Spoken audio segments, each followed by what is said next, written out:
So good morning. It's Thursday, is everybody awake? Good morning, good morning. We want to welcome everyone to our Unity Through Differences Community Forum. I might be able to speak this morning.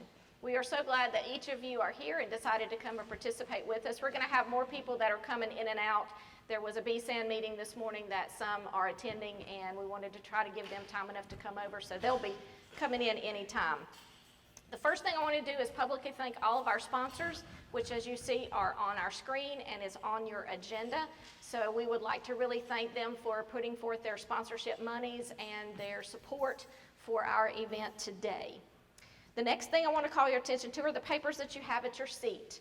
You have the agenda on the very top, which is going to be what our day is going to break down and look like from 9:15 to 4 this afternoon.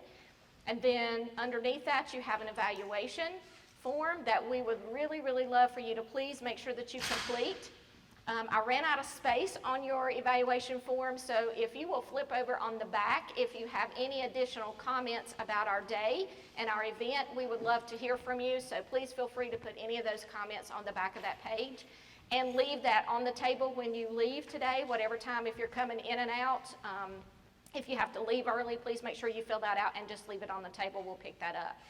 The last page that you have underneath everything is a survey that we are asking everyone to please take a few minutes and go ahead and complete that, answer those questions. It is strictly anonymous, but we want to make sure we're capturing this within the community. So we are in conjunction with Burke Substance Abuse Network and Burke Recovery and Kate B. Reynolds. That's coming out of a grant from Kate B. Reynolds, so that information can be given back to them so we can see where our perceptions are for substance misuse is within our community, and then we can work backwards and try to map some of the resources for substance misuse. So please take a few minutes while you're here today and answer those questions for us, and just leave that on the table also. Okay, so I want to thank those that have helped put this together for today, and so they will be helping you for the rest of the day. I'm here till about 11:30, and then I have to go with my mom out of town, so I will be scooting out. But your team that will be here for the rest of the afternoon is Carol Irvin, back there in the back, from Carolina's Healthcare System Blue Ridge. Alicia Conley, right here in the front, and she is from Burke County's chapter of NAACP. And my two wonderful co-workers that I have dumped stuff on lately is Che Moore here in the front and Emily Petite over to the left. So they will be here, so if you have any concerns or you need anything, please make sure to see them, and they will facilitate the rest of that this afternoon. So I want to go over a couple of things before Alicia comes up here and does our invocation. The restrooms are down this middle hallway. The first one is on the left, that's the men's. The second door on the left is the ladies. Lastly, I want to give you a brief overview of this event. So this event is to begin a community conversation surrounding some possible needs around inclusion and access to services within some segments of our population. Today we're going to be hearing from some of our populations representing those from the deaf and hard of hearing community, Latino, Asian, and African American. Barriers, access issues, etc. are going to be brought forth today as we have our discussion, and the beginnings of some possible solutions will be discussed this afternoon. This event is not to begin or have arguments around issues. We are not going to focus on one segment's opinions and not to discuss what's going on in the world. We want to discuss what's going on in Burke County and what can we do moving positive forward. One thing I heard recently that makes a lot of sense to me, and I would like for us to try to focus on, instead of arguing with someone who has differing opinions with you, try these three things. First thing is, don't assume bad intent on the other's part. If someone has a differing opinion, that is all it is a differing opinion. Make sure you ask questions. Clarify and understand where the other person is coming from. And most of all, stay calm. Do not escalate to an argument. Argument gets nowhere. It does not continue any positive change, and it does not help the situation.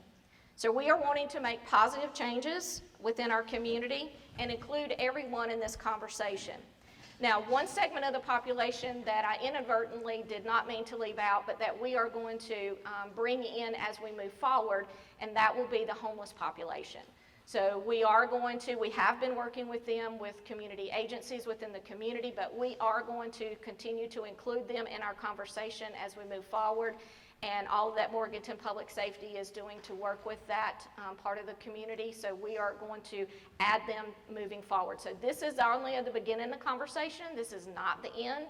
So you will see, you won't see me, because after next Wednesday I am retiring and I will not be around like I have been. But the capable individuals at the health department, along with all of our community partners, will move forward with this initiative. So with that being said, I am going to turn this over to Alicia to give us our invocation for the morning and get us started. If I can get unhooked here.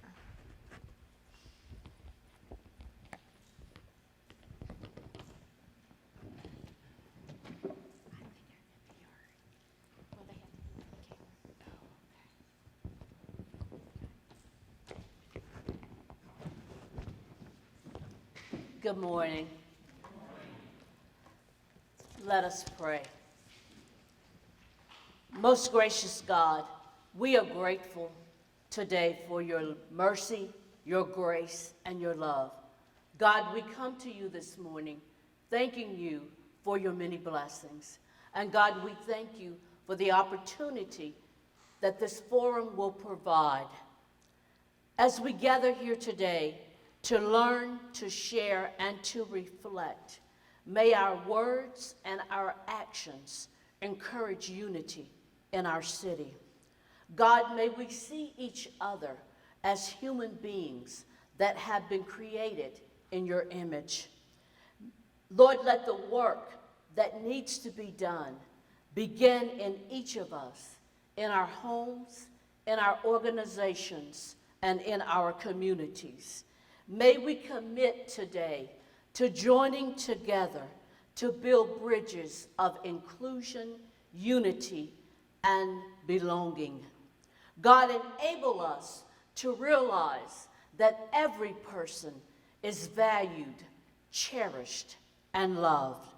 Grant us the strength and the courage to speak out against injustices, and God, to build the walls and to break down walls that need to be broken, God, against hatred, discrimination, and racism. And Lord, we ask that you create in us hearts and minds and allow us to move forward in love, forgiveness, reconciliation.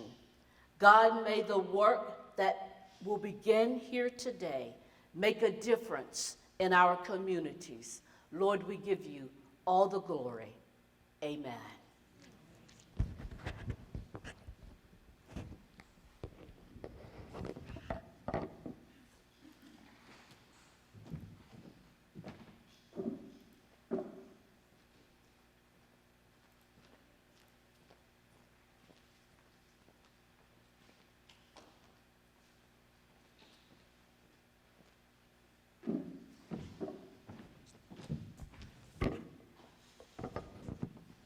I don't know if I need this, I'm pretty loud, but good morning.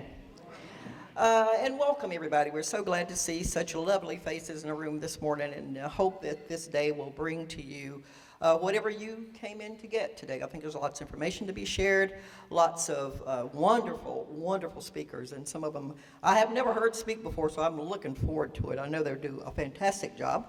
But my first order of business is to introduce Dr. Raul Sampath from Blue Ridge Healthcare. Dr. Sampath is our first speaker for today. He is currently the Vice President for Medical Staff at Blue Ridge Healthcare. He has been at Blue Ridge for 5 years. He's also the Program Director for the Internal Medicine Residency Program and the Chair of Infectious Disease Prevention. He graduated from Baylor College of Medicine and did his Infectious Disease Fellowship at Mayo Clinic in Rochester, New York. And he has a special interest in teaching and research and has been a part of many publications over the past number of years. He gave me this bio, and it's so impressive. Oh my God. And everything that he does, and I want to ask Dr. Sampath, are you married?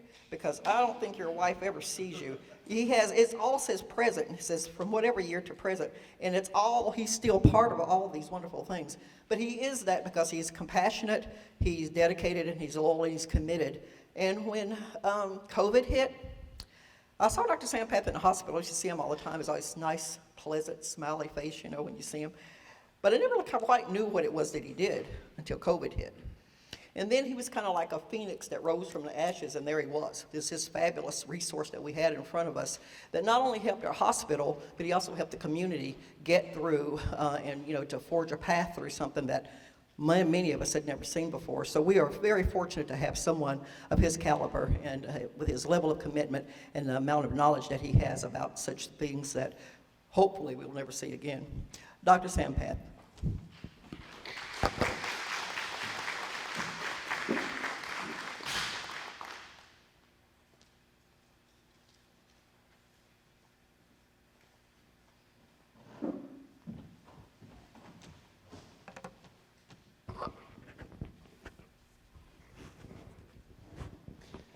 Thank you, Carol, for that very flattering introduction.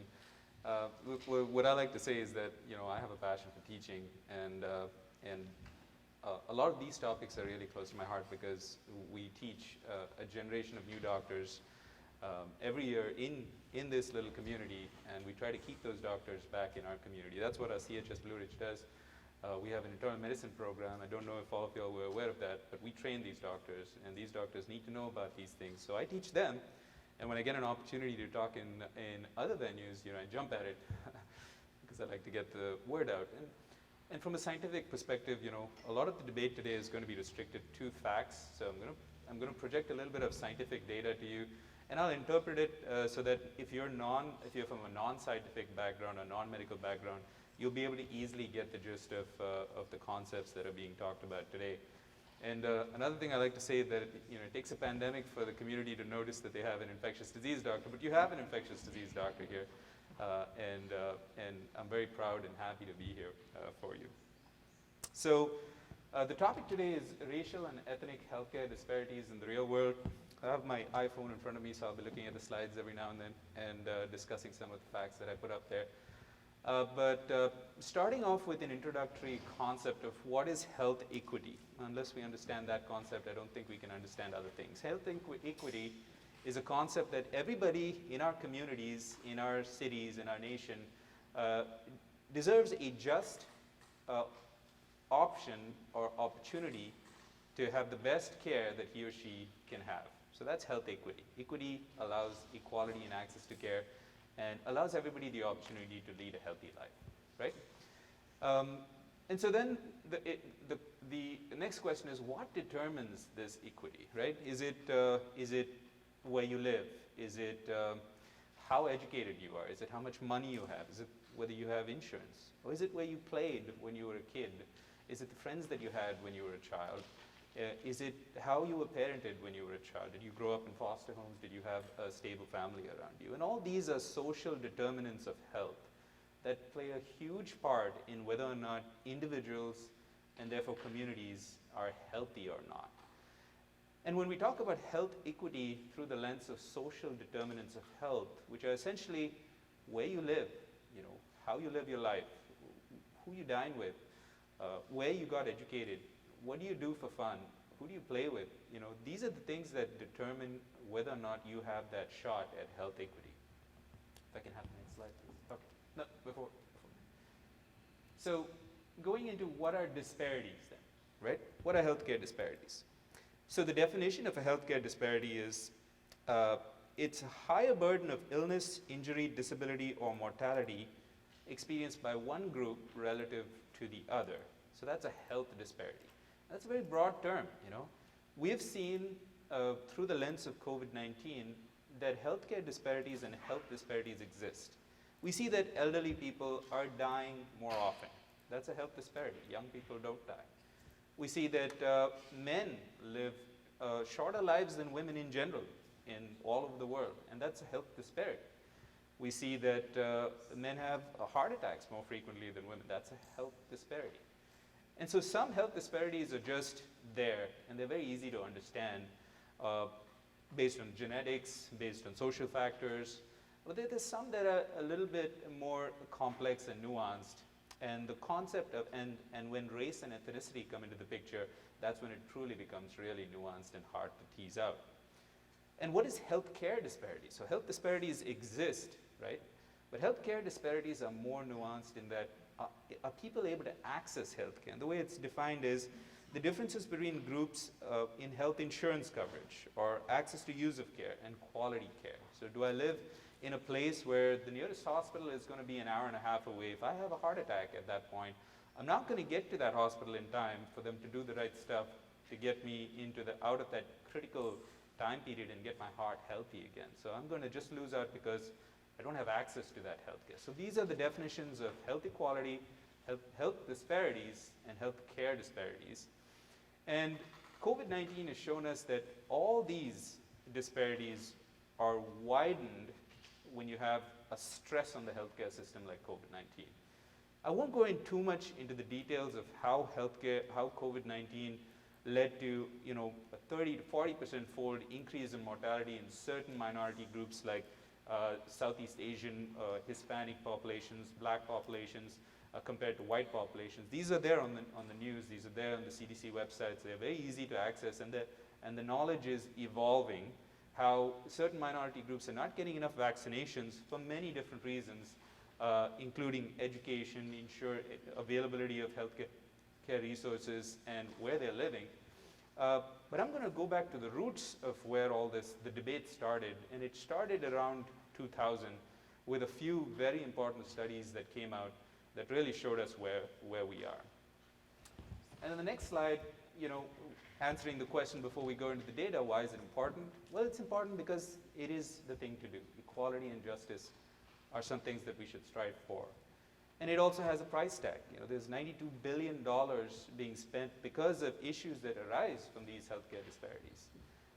And in the future, projected populations are going to change, and the demographic of minorities are going to widen, widening these healthcare disparities if we don't do things about it right now, and if we don't understand what's the root cause of it right now. So that graph shows you how, that's 2016 demographics, and this is 2050 demographics with an expansion in the Hispanic population, more so relative to other minorities. Can we have the next slide? Now, as I said, this talk, I've been requested to focus on one aspect of what causes these healthcare disparities and health disparities, and that is race and ethnicity, and it factors into a little bit of discrimination. So I'll give you data that came out in early 2000 and it keeps coming out, and I'll just state the data, and it's in a way that's easy to grasp.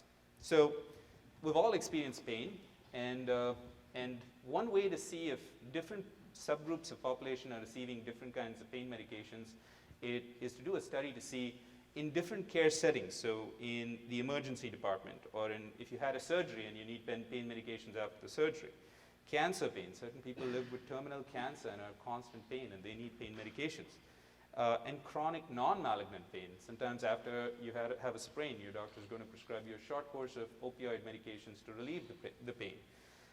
And this study by Green in 2003 showed that Latino patients were twice as likely as white patients to receive no pain medication during visits to the emergency room for long bone fractures, which is, like I fractured my tibia because I fell while I was doing construction work, compared to white people. And if you look at the first column, that's no analgesics would be no pain.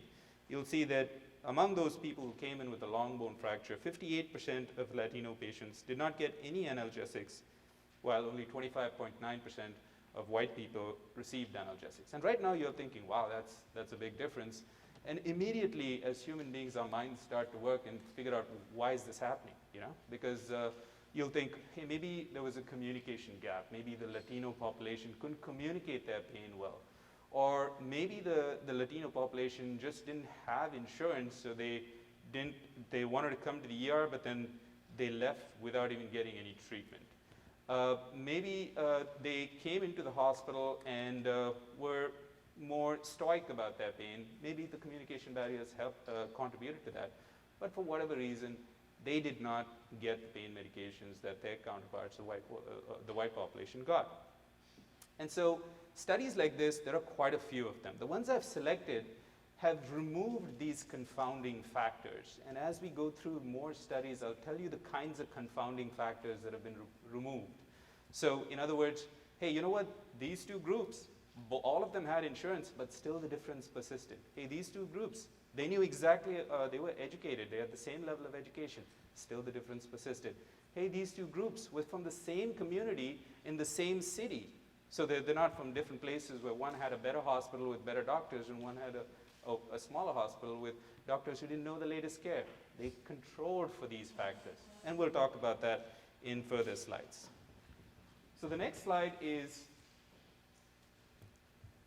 a revascularization care. Now, what is that? So if anyone were to have a heart attack, and what is a heart attack?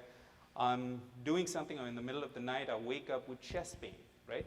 And the chest pain is classically radiating to the neck and shoulder. It can be quite mild. People usually have a little bit of sweating while they're having this acute heart attack. And that's when they call 911, especially if they've had it before, they have risk factors, they have cholesterol that's uncontrolled or diabetes. These are risk factors for things like that. You get the chest pain, and that's a medical emergency, call 911, right? And then you're taken to the hospital, and every doctor in the ER knows one thing is important for a person who's having a heart attack, is to get the blood flowing back to the heart, because there's a block in the heart, right? Of course, it's more complex than that. There are many other situations that can cause chest pain, but this study looked at those that had a blockage in the heart and that required blood to be opened up and to supply the heart again. And the process in which they do that opening up of the heart vessel is something called revascularization. It's sort of a plumbing job where you go in and you put a stent across the blockage so that the blood can flow across the blockage. And sometimes people need surgery. They need to actually cut open the chest, go into the heart, take that artery that's blocked, and then bypass it with another artery or a vein to get the blood to where it needs to go. So that's called a revascularization procedure.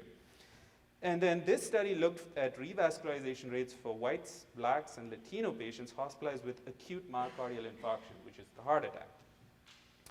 And they looked at the insurance. So in the first column is those with Medicare, the second column is those with private insurance, and the third column is those with Medicaid or uninsured patients. And they found that among the Medicare population, whites had 43.3% revascularization, blacks with 36.9%, and Latinos with 44.9%.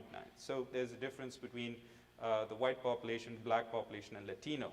And this persisted in the Medicare group, in the private insurance group, and in the Medicare insurance group. So telling you that, hey, maybe it didn't make too much of a difference if the person had insurance or not, the difference persisted. Next slide. Yeah. So a kidney transplantation has been a transformative marvel of modern science. People with diabetes, sometimes chronic uncontrolled high blood pressure, your kidneys tend to take a big hit, and over time your kidneys stop functioning. Our kidneys are really important organs. They filter our blood many times over every hour and keep our body free of toxins. And if your kidneys are failing, you need dialysis at some point. And dialysis is a pretty hard thing to go through, and so modern science and nephrologists now consider people who meet certain criteria to be good candidates for a kidney transplant. So what they do is they take somebody else's kidney and they put it in that person's kidney, give them some medication so their body doesn't fight the kidney, and they actually lead normal lives without dialysis, right? So it's a fairly transformative process. So this study in 2000 looked at, found that among people who were rated as appropriate candidates for kidney transplantations, black patients were significantly less likely than white patients to be referred for evaluation, to be placed on the waiting list, or to receive a transplant.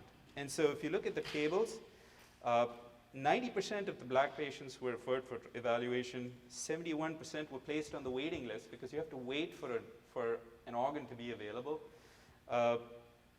and only 16.9% of them actually received the transplant. And in the white population, 98% were referred for evaluation, 86% were placed on the waiting list, and 52% received the transplant. So a large difference. And this was also controlled for whether or not the patient could pay for it.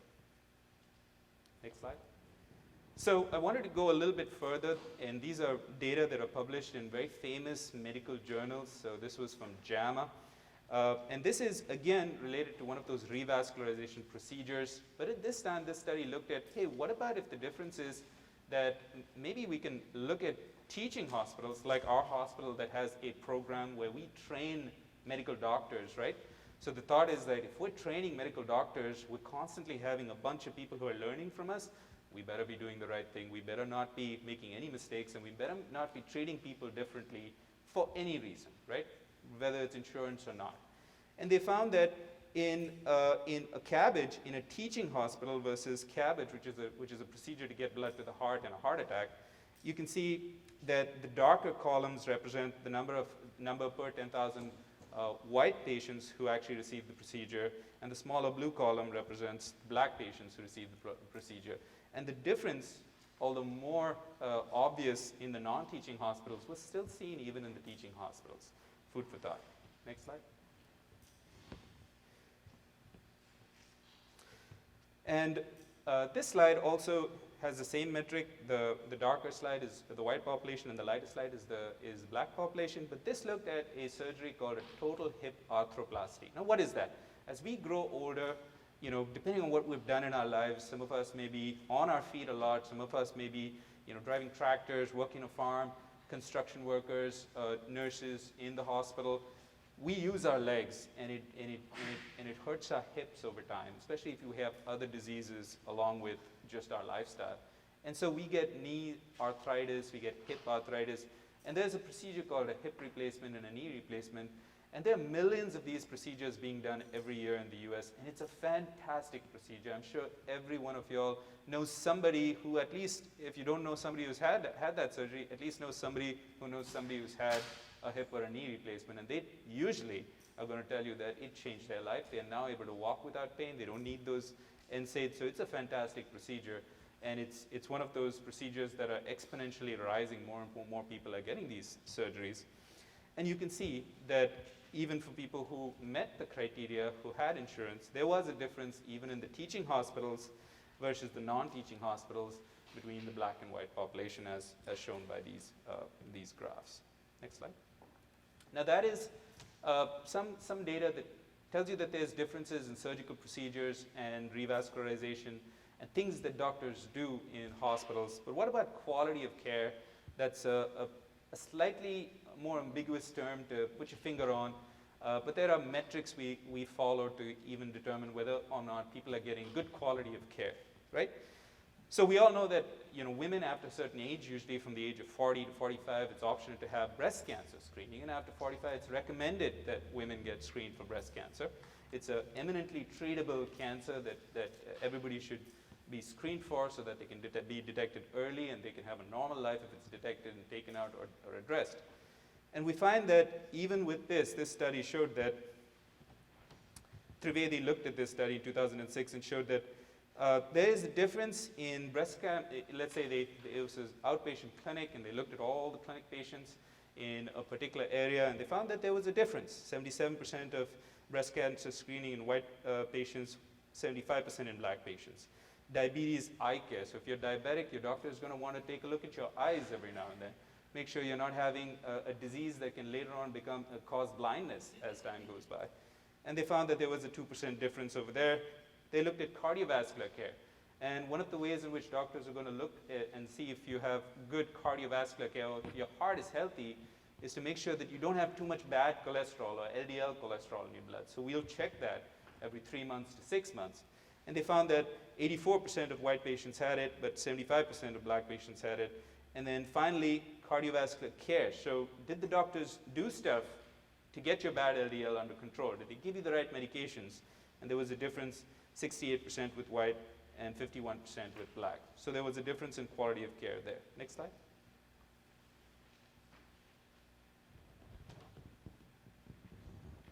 Another domain in which quality is measured is in pneumonias. Now, pneumonia, some of y'all may have known other people who've had pneumonia. It's an infection in the lung.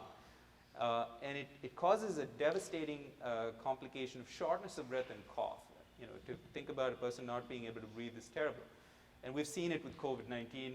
But this study didn't look at COVID-19, which is a viral issue. It looked at bacterial pneumonias.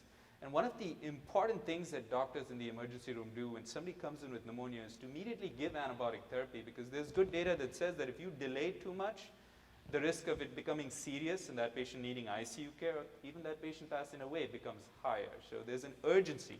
That's why ER doctors and all the shows that you watch are always busy moving from one place to another, because they need to get these orders in, they need to get their patients the medications, and it's not just that they need to get them. They need to get them sometimes within an hour, sometimes within 3 hours, sometimes within 6 hours. So this study looked at whether or not patients were getting that treatment within the recommended time, and they found that there was a big difference between white patients and black patients, 53% in white and 32% in black patients.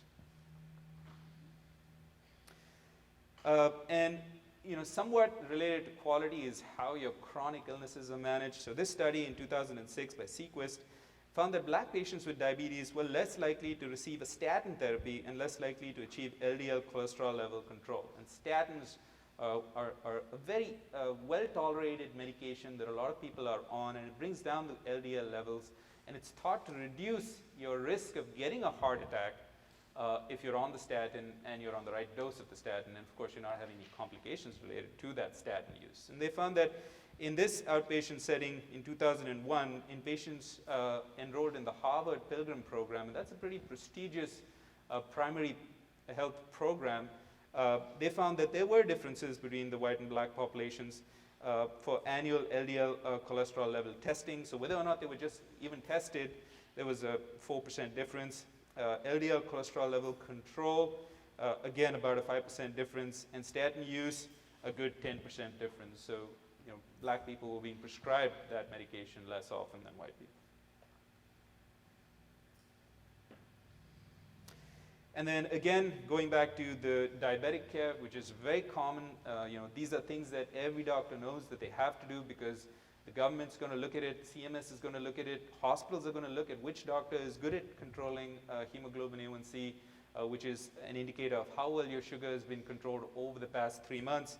And when they looked at white, black, Asian, Latino, and Native American population, again, there was big disparity within the different groups, with the Asian population actually the highest HbA1c testing, highest in eye examination, and highest in the LDL screening, and the next being the white population at about 80, 67, and 73%. And some of the lowest screenings were seen in the black population and the Latino population.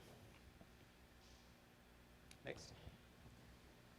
And this one is even in the pediatric care. So this was a study in 2002 that found that black and Latino children with asthma were less likely than white children to receive anti-inflammatory and beta-agonist inhalers.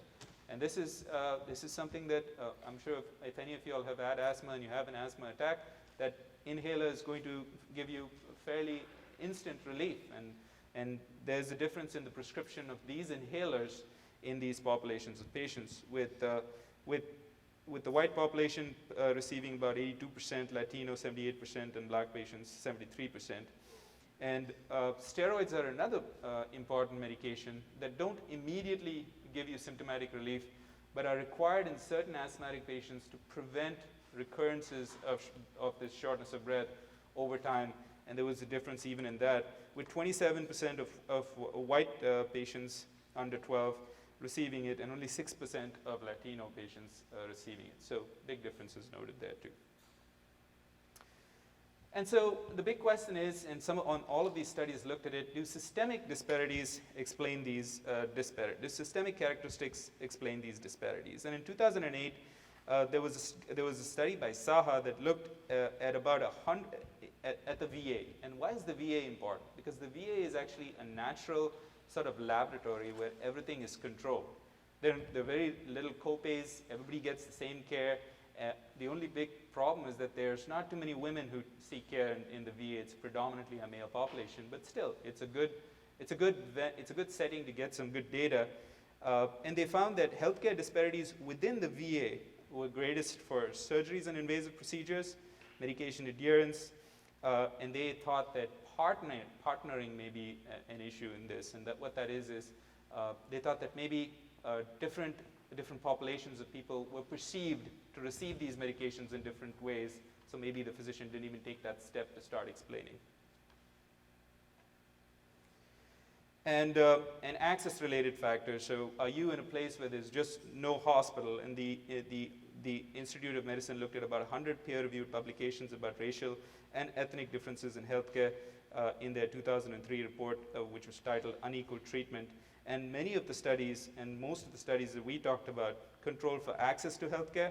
Some studies examine patients with similar insurance, like Medicare. Others statistically adjusted for differences in insurance coverages. And they also adjusted for socioeconomic differences among patients, and most of them controlled for socioeconomic status with factors such as income and education, and others controlled for effects of geography, regional location in the United States, and type of residence, so whether you're urban or rural. And they looked at all these disparities in care among these populations, and they found that they still persisted despite controlling for all these factors. So, next slide, please. So finally, the question is it patient values and preferences? Some populations just going into the doctor's office and saying, I'm not interested in that, right? And in 1999, they found that black patients were less likely than white patients to be placed on a transplant list or receive a transplant, even after accounting for their preferences. So in other words, after sitting with them, discussing with them, telling them about the pros and cons, telling them about all the things that they need to do after getting the kidney transplant for the transplant to work, if you control for all that and the patient and the patient suddenly changes their mind, then that would change the number of patients in minority populations that actually get the treatment versus don't, and they control for that too. So these are patient preferences were controlled for, still differences persisted. In the East Coast VA hospital, so black patients were less likely than white patients to state that they would be willing to undergo a coronary angioplasty or bypass. And this is the study that we talked about. When you have a heart attack, you need more blood supply to that area. So they found that when they surveyed the patients, they did find there was a difference. Black patients didn't want to have that bypass surgery. But then they took the additional step, and then they spent some time and educated them about the procedure. And then they found that the difference, the willingness to go through with that procedure actually increased. And you can see that the percentage went up from 31 to 33%, and in white women from 56 to 61%. Black patients were less likely to be familiar with these procedures, but after accounting for differences in knowledge and differences in preferences between blacks and whites, there was no longer a difference that was significant. And then finally, one other study looked at values and preferences. In 2004, they found that black patients were significantly less likely than white patients to receive cardiac catheterization. Some of the patients' health belief varied by race, but these observed differences did not account for the disparity in catheterization. And what that is on the right side is an odds ratio. And so the odds ratio of receiving a catheterization after accounting for the patient's health attitudes and beliefs was 1 in the black patient, but 1.79. So 1.79 times more likely to get a procedure than a black patient. Next slide. And so what I tell my residents when we work with the residents and we educate at them about these differences that exist and that are well known, we talk about a lot of big things that cause these differences, social determinants of health. But I think that's out of the scope of my discussion. We're specifically dealing with race and ethnicity in this talk, and the differences do persist just based on race and ethnicity. And so the question that you have to ask yourself as a healthcare provider is, do I have an implicit bias? Do people just find that there's a clear difference in what they're offering to minority patients versus white patients versus Asian patients versus Indian patients? Is there a difference? And could that difference be related to a bias? And biases can be of two kinds. One is that, oh yeah, I don't think this patient is going to follow this therapy, so I'm not going to give it. Versus, hey, you know what? I don't think that's so, but if somebody else looks at my practice, they still see a difference. So one is called an explicit bias. Oh, I don't think I'm going to give this treatment because I don't think the patient's going to be compliant. And the other one is an implicit bias, is, oh, I treat all my patients equally, but if somebody else looks at how my outcomes are looking, you'll see that there's a difference, right? And so there's a way to find out. And so I actually was curious back when I started looking into all this, maybe 10 years ago. There's something called the implicit association test. And you can all go online and Google implicit association test. It's a test that's been developed by Harvard. And it tries to identify if we, even though we feel like we're just people as healthcare providers and we're treating everybody equally, do we have an implicit bias that we don't even know about? And this test helps us understand it.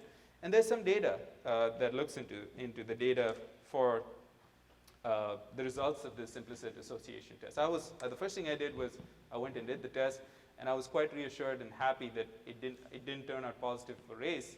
But there are several other implicit association tests that you can do. Do we consider elderly people less likely to be compliant? Do we consider women to be less likely to be compliant or less likely to adhere? And so these are implicit biases that you can actually find out if we have it or you have it online. Now, it's just for your personal knowledge, and because I think that making a step in the right direction to change these disparities or narrow the gap, I think is dependent on identifying that there is a problem, right? So in this Sabine in 2009 found a stark difference between physicians' self-reported race preference and their unconscious race bias. So they looked at, none of them self-reported a white bias, but when they did the implicit association test, there was a strong correlation that some of them that didn't think that they had one did actually have one.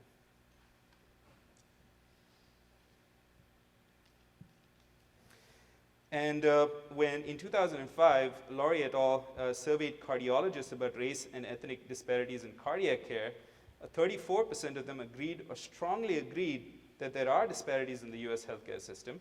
12% saw disparities in their own hospitals, but only 5% saw disparities in their own practice. And that's why the implicit association test is so important. That's why it's important for all of us to take a step back and ask ourselves, do we have an implicit bias? And this is the final slide that I have, and it shows that people are living shorter lives. And the graph right on the top and the graph right on the bottom is right here, Washington, D.C., is the life expectancy of a non-Hispanic black male versus a non-Hispanic white male. And you can see there's a good 10-plus year difference in the life expectancy. The last slide, please. And the last slide, I always show this to my residents, and I think, does any of these mothers love their kids any less? Do any of these fathers have less pride and joy holding their children in their arms? I think the inherent human nature is to love and to bridge these disparities. And I think the first step to do is to look at the data and agree that there is a problem. And then ask yourself, are you the part of the problem? And that's what we constantly strive for in healthcare. And with that, I will conclude this part of the talk, and I'll hand it over to Dr. Amuako, who will be dealing with some of the issues and the next steps of, okay, we have an issue, what are we going to do next about it? And I think questions are going to come up a little later, so we'll be around for the question and answer session. So if you have any questions, I think that would be the appropriate time. But okay. Dr. Sampath, if they have questions, you can go ahead, because you finished early. Oh, great. Anybody have any questions? Yes, please. My question is, do you see disparities? You were talking about disparities in the real world, but in your practice and here in Burke County, what about the disparities at Atrium? Excellent question.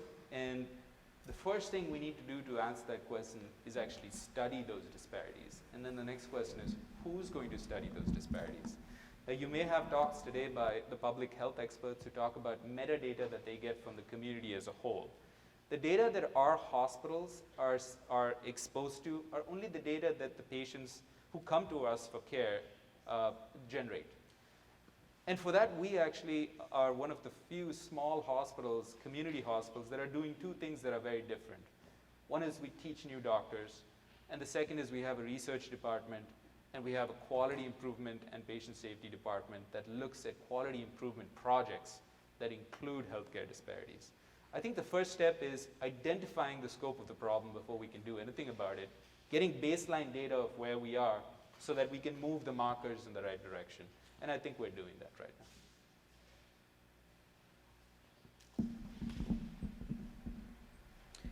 Are there any differences that have been identified that between people that have Medicaid and others that have private insurance?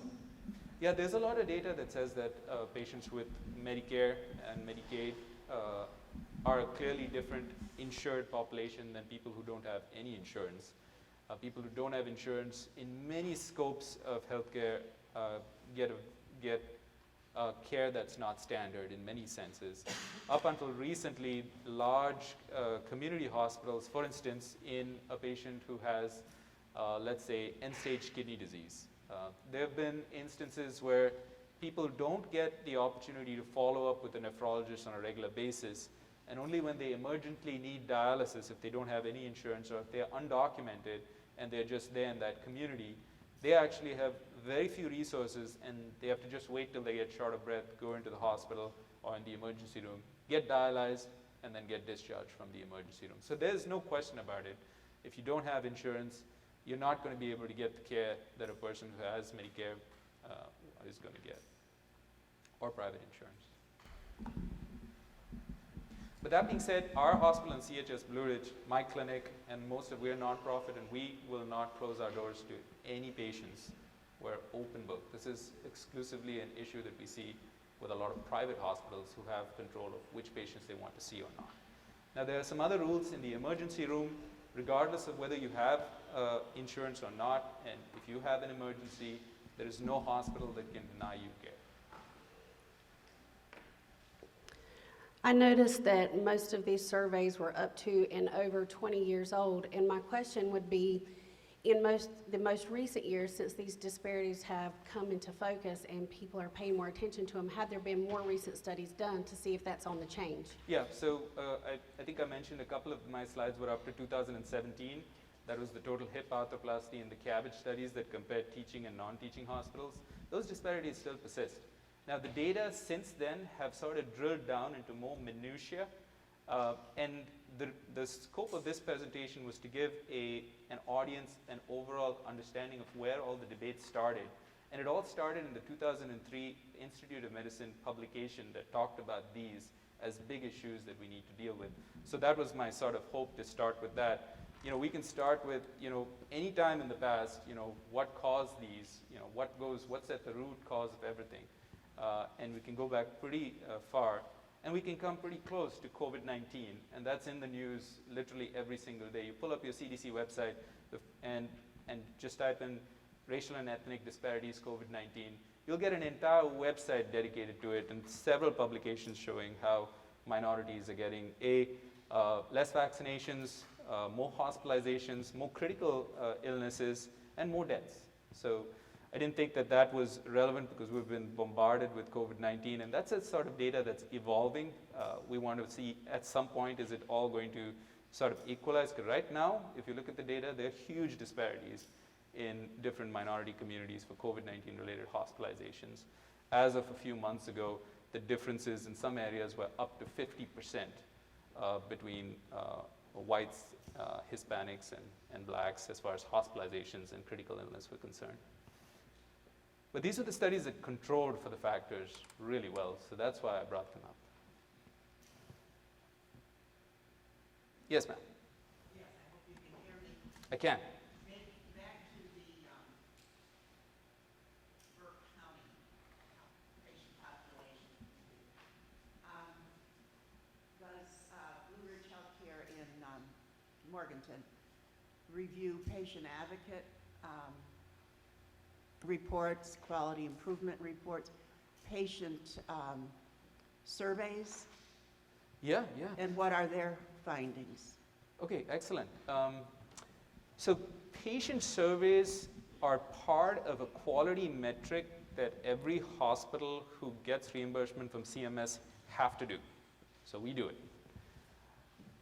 It's called the HCA HPS. So what is the healthcare consumer's opinion of the healthcare services, HCA HPS? That data is constantly reviewed by us, by our quality department, actually by Regina Rhodes there. And we actually have to give this information back to the CMS, I understand. And they actually publish it back online. So it's all available for everybody to see. So you as consumers can go on the internet and click on Hospital Compare, and it's a Medicare site.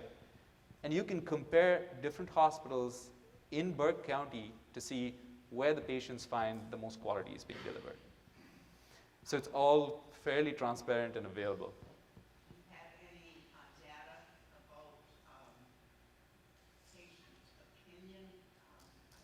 Have they communicated disparities based on race, nationality?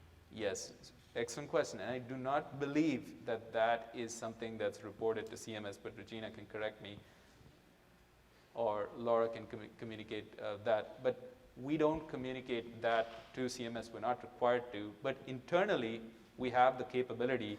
And us as a residency program, we have interns and second year and third year residents who are sometimes interested in looking at these particular questions and answering these questions. And we are very encouraging of that. One more, and then I'll stop. No? As many as you want. I can't help it. What about feedback from the nursing staff? They're the direct patient care providers, and patients would be very likely to communicate satisfaction or concern to the nursing staff. Is there any feedback from the nursing staff? Interesting. So the nursing, we have our own loops of nursing feedback through the nursing leadership, and that's headed by, actually, David Everhart here can speak to that actually. He's pretty involved in the nursing infrastructure and authority and that reporting system that goes up. But I'm pretty sure nursing has their own quality metrics that go up the chart and end up at the desk of Barry Nelson. So they do have it. But again, specifically to identify the question of whether or not the nurses are perceiving a difference in care from patients based on their race and ethnicity, I don't think we have a question that clearly identifies that.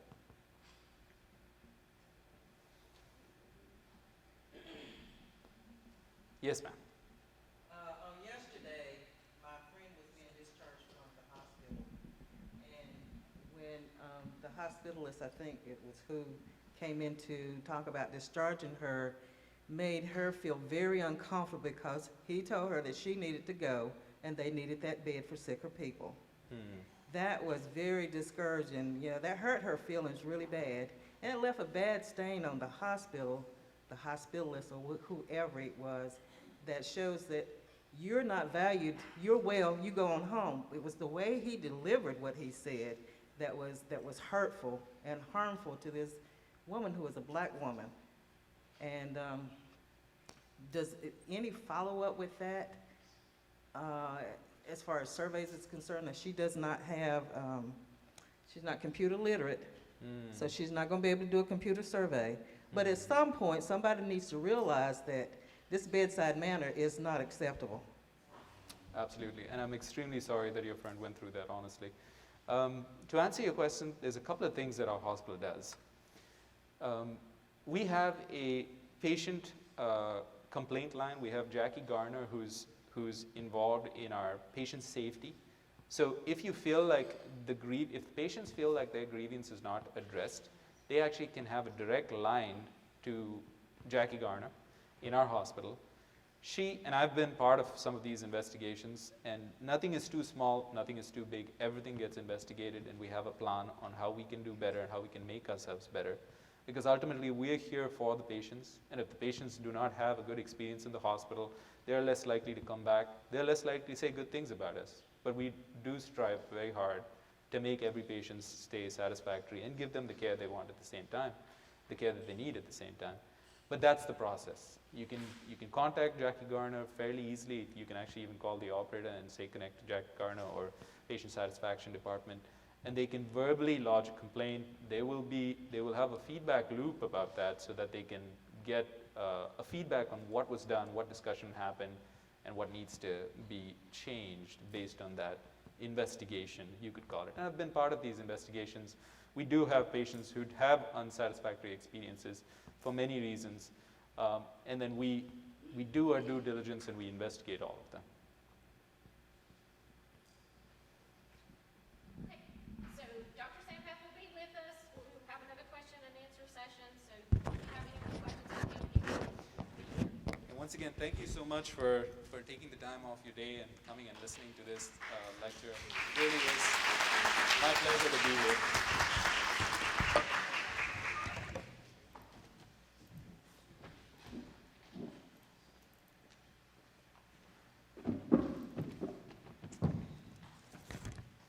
Okay, thank you, Dr. Sampath, for all of that wonderful information, and thank you guys for the questions, because this is how we learn more and get more information about one another and what's going on in our community. Our next speaker is Dr. Patricia Amawako. Dr. Amawako originally is from Ghana, West Africa. She trained in what she called Sunny Buffalo at the Medical School of State University at New York with Buffalo. She completed her residency program in internal medicine at the North Shore University Hospital in Manhasset, New York. And Dr. Amawako is board certified in internal medicine. She has practiced for 20 years and has spent the last 10 years here in Burke County at Blue Ridge Healthcare. She is currently the medical director for the hospitalist program at Blue Ridge Healthcare. And I can say that under Dr. Amawako's leadership, we have seen some changes in our hospital and in the care that our patients have received because, again, of her diligence and her commitment to the care for the patients in Burke County. She is a very proud mother of 3 daughters, and she is here today to finish our, to help continue our discussion on equity and inclusion. So, Dr. Amawako.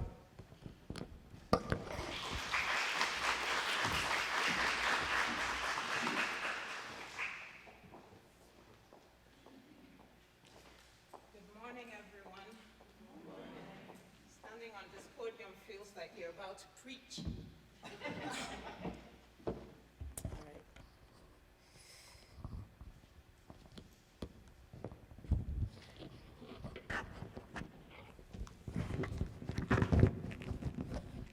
All right, well, thank you all so much for inviting myself, Dr. Sampath, to be part of this forum. I heard the last question, which is quite disheartening, being the director of the hospitalist group. I will take that back to my group. And before I even start, I will say that bedside is probably 90% of what we do. And as I go through these slides, that comes up, that how we deliver a message to anybody, and not saying just the patients, but anybody at all, is 90%, 80% of our jobs. So that is quite disheartening. That is something that will be dealt with. Okay, well, how do we follow Dr. Sampath? But for me today, our talk is about disparities in healthcare and what steps, as the questions have come up, what steps do we take in some of the inclusions for this disparity. I came across this quote during my readings, putting this talk together, and it is dear to my heart, that of all forms of inequity, injustice in healthcare is probably the most shocking and inhumane, because that is something that should be available to all of us. Unfortunately, is not. This is a quote from Martin Luther King in 1966, and still true today. So these are some of the definitions that I came across. According to the American Hospital Association, this is fairly recent, that diversity, inclusion, cultural competence, training are imperative to healthcare organizations such as Blue Ridge, much like anywhere else. And as the US demographic is changing, so looking across the country, US demographic is changing both for the population, but also for providers of healthcare, especially with this COVID-19 pandemic that we've just lived through, thankfully. for many of us is the idea that who are the providers that will be available to us for care? What does the population look like? And how do these providers match with the populations that we have currently and upcoming? So we need to know and understand the changes that these developments are bringing, because it is to manage almost like an intersection between diversity and healthcare, kind of a bridge between providers and the people that we're delivering care to.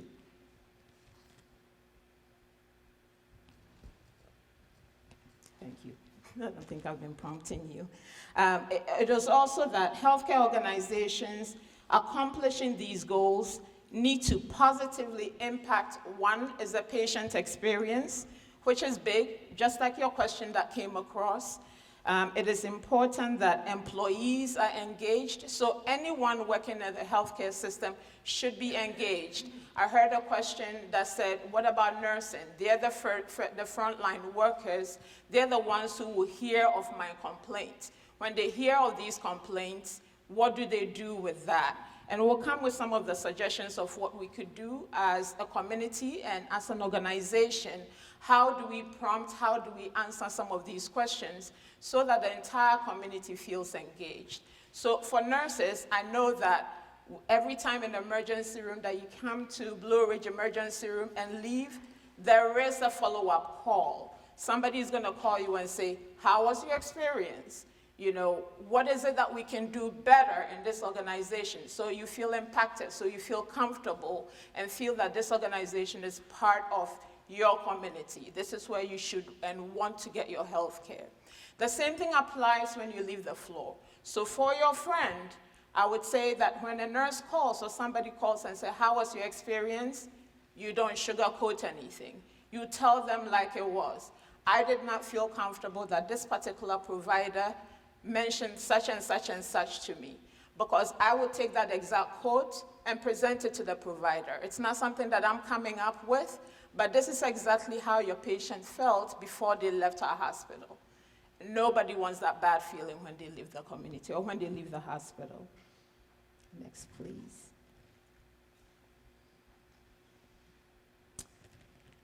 All right, so diversity, inclusion with community engagement, which is why we're all here today. These should serve as support pillars for any focus for all healthcare equity. Okay. What is equity? What is care? What is diversity? That's what we're talking about today. There are different ways that this can showcase. There are different ways that we can focus on this. So race, that's the obvious, that's the explicit biases that you may come across.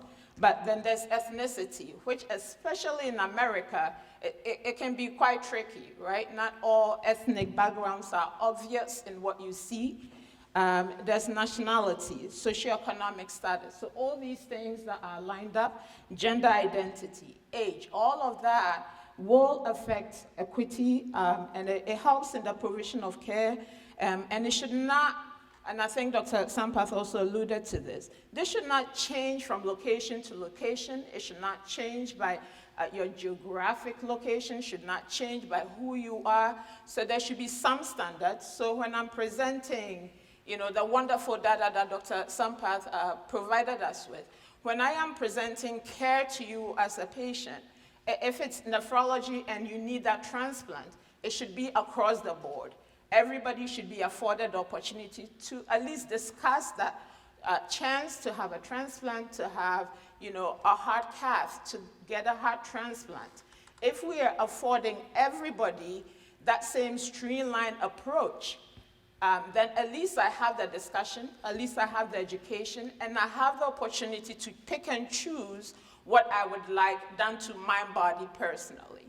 So that's one big thing that we all need to know and need to learn about. So health disparities, social determinants of health, what are these? So these are essentially, I think these are different definitions, but all comes together. It's essentially preventable differences in the burden of disease. So if we are, just like I said, presenting everybody with the same platform, then there are no nuanced differences, right? Just because I am a black woman, just because I'm an obese black woman, does not mean that you keep certain treatments from me because you assume that I'm obese, so I'm lazy, I'm not going to exercise, okay? I want you to present that to me. It is my choice to get up and run in the morning if I so choose, but at least I have that information available to me. At least I have that education you as a healthcare provider brings to me so that I know what to do with that information. If I do not know the information, then there's not a whole lot I can do. I'm not knowledgeable of it, then I cannot take any steps to improve what you as a provider expect me to do. You just keep going. And that's fine. Okay. How do we address these healthcare disparities? There's the real data, and this is presented, I think Dr. Sampath mentioned the age caps. There's the patient advocacy groups, which we do have available. She mentioned Jackie Garner. Trust me, I hear from her almost every day. And I appreciate that, because without her involvement and hearing from the community, then we don't know what steps to take to improve our care for patients. So this is essentially collecting patient data, exactly as we mentioned, stratifying these, and there are different ways that different hospitals achieve this. One for us is calling the patient once they're in the hospital and leave, what was your experience? Putting those together. There's a corporate scorecard where we all achieve, we want to achieve, right? And so the organization is looking for us to meet certain measures. So patient experience being one, I want you to come to the hospital and say, I left with 100% satisfaction. I don't think that was the case for your friend. But that is what we hope to achieve. So that is the data that we all kind of come together. And it starts from the person cleaning the hospital room all the way up to Ms. Kathy Bailey, who's our CEO, that everybody needs to come together, we as a community at Blue Ridge, to serve the community in which this hospital is standing, right? That is the whole job. Without you as a community coming to the hospital, well, it doesn't exist. It will be empty beds. I will not have a job. So our goal is to make sure that you are participating with the hospital community to achieve these age caps, to achieve these patient experience, and to make that the best we possibly can. This is Blue Ridge inclusivity, and I didn't think that would be relevant for today. So this is part of, so I kind of adjusted it and said Blue Ridge, but this is the overall Atrium Health way of kind of getting engaged and kind of addressing some of these disparities. How do we do this? So we have the demographic data wall, which looks at the patient population, looks at the hospital readmission, which is a big thing, right? Once you come to the hospital, we want you to do well enough that you're not coming back in a week and 2 weeks and 3 weeks. Being in a hospital is not the best thing, but it is needed at certain times of a disease process. Once you do leave, though, we hope that we achieve, enough of health and strength, and that we have social services set up for you enough that you stay out of the hospital and you can continue with your usual life. Accountability, so by serving underserved, helping fellow teammates, and we always say teammates, that's everybody who works in the hospital at Blue Ridge, they'll call us teammates, that they are aware of their own cultural competency. So we do this through education, through experiential programming. Ms. Lorenza Bridges is back there and was just asking, that Blue Ridge is trying to set up its own diversity program, which I think is amazing. And so through that, through those little programs that we're able to educate our teammates to make them sensitive. So the obvious is me being black, right, and working in a rural hospital. But what about our deaf population? What about our Hmong population, What about our Jehovah's Witnesses? So all those things are so important for the complete awareness of a patient and for delivery of appropriate care to that patient, right? So I know my Jehovah's Witness patient is not going to accept blood products. Okay, what can the hospital do when they come in with anemia? Do I go to their elders then and say, what can I provide for this population? Because I want to continue to help them be as healthy as possible. The religion that they belong to should not prevent their health, right, from being the best it possibly can be. So those are the things that we need to look at, right? So there are among population, do I need to, me as a healthcare provider, do I need to understand the religion? What is going to limit what access they have to their medications? Why are they not taking the medications that is prescribed for them? So understanding those things is what will help change how and what I provide for them as patients.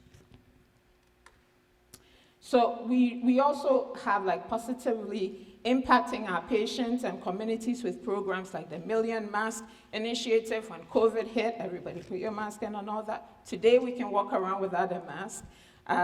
And the big, huge thing that was achieved, so we had Dr. Sampath leading us in education about COVID. We had some fantastic case managers, social workers, and doctors who set up a virtual hospital so we can actually follow our patients once they are not admitted to the hospital, so that the hospital is not overly full, and they could be monitored at home.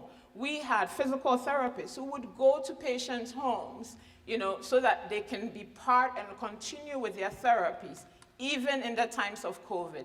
Now, what we are hoping that we will continue, that what was set up during COVID is not terminated, right? That we continue those processes so that there continue to be better outcomes for some of our more chronic illnesses.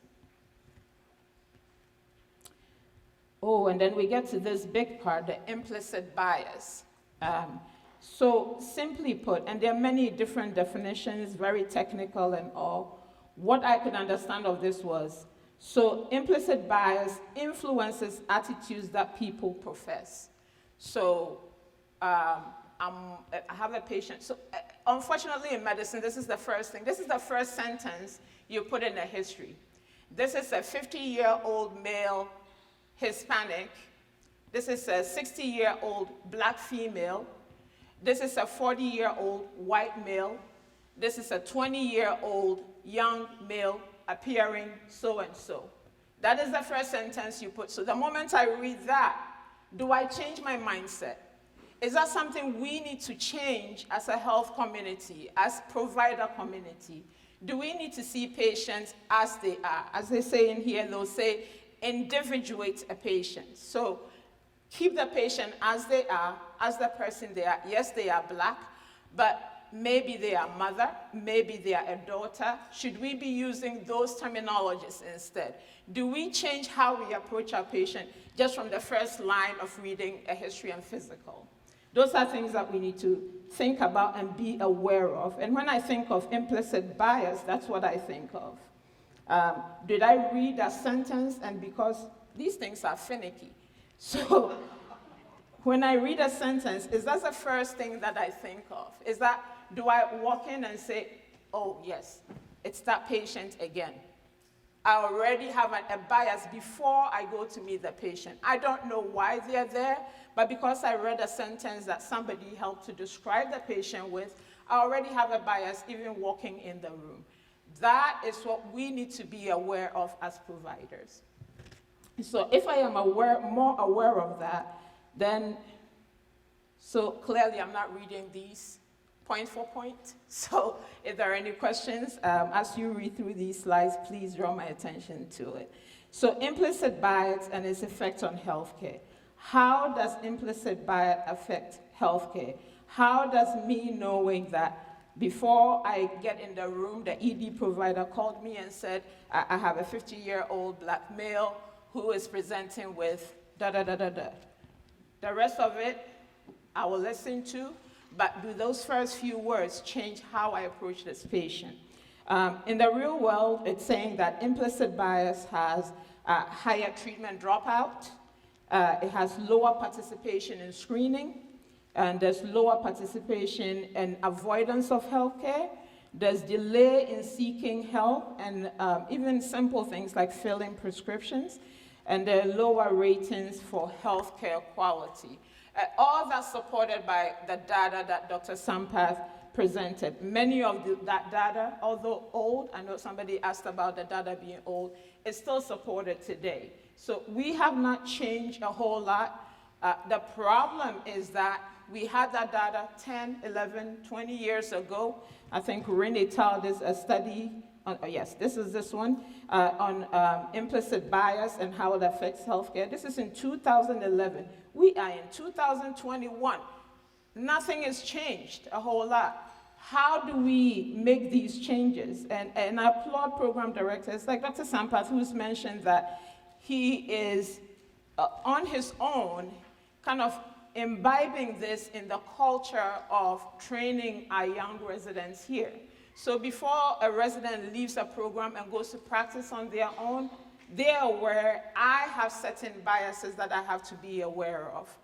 If I have and I know these biases, then I'm aware that I need to change how I approach people, how I approach a patient, a family member, and how I deliver or discuss their treatment plan with them. If I approach anyone, and these gives examples of, you can do this one, yeah. So this gives examples of what implicit biases are. You know, I think there was data on this, non-white patients who receive less cardiovascular intervention, fewer renal transplant, even fewer access to a specialist, a nephrologist who will tell you about these renal transplant and that you're a candidate or not. Black men who are black women dying more after being diagnosed with breast cancer.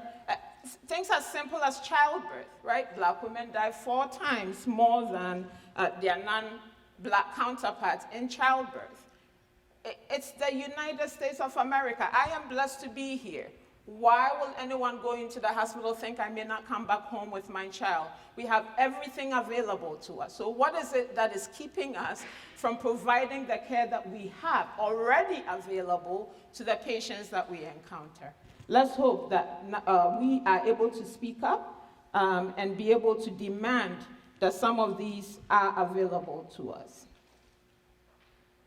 And I always love this, patients of color. I came across this and I'm like, wow, okay. So patients of color are more likely to be blamed for being passive about their healthcare. What does that even mean? What does it mean to be passive about my healthcare? If I don't know, how am I being passive about it?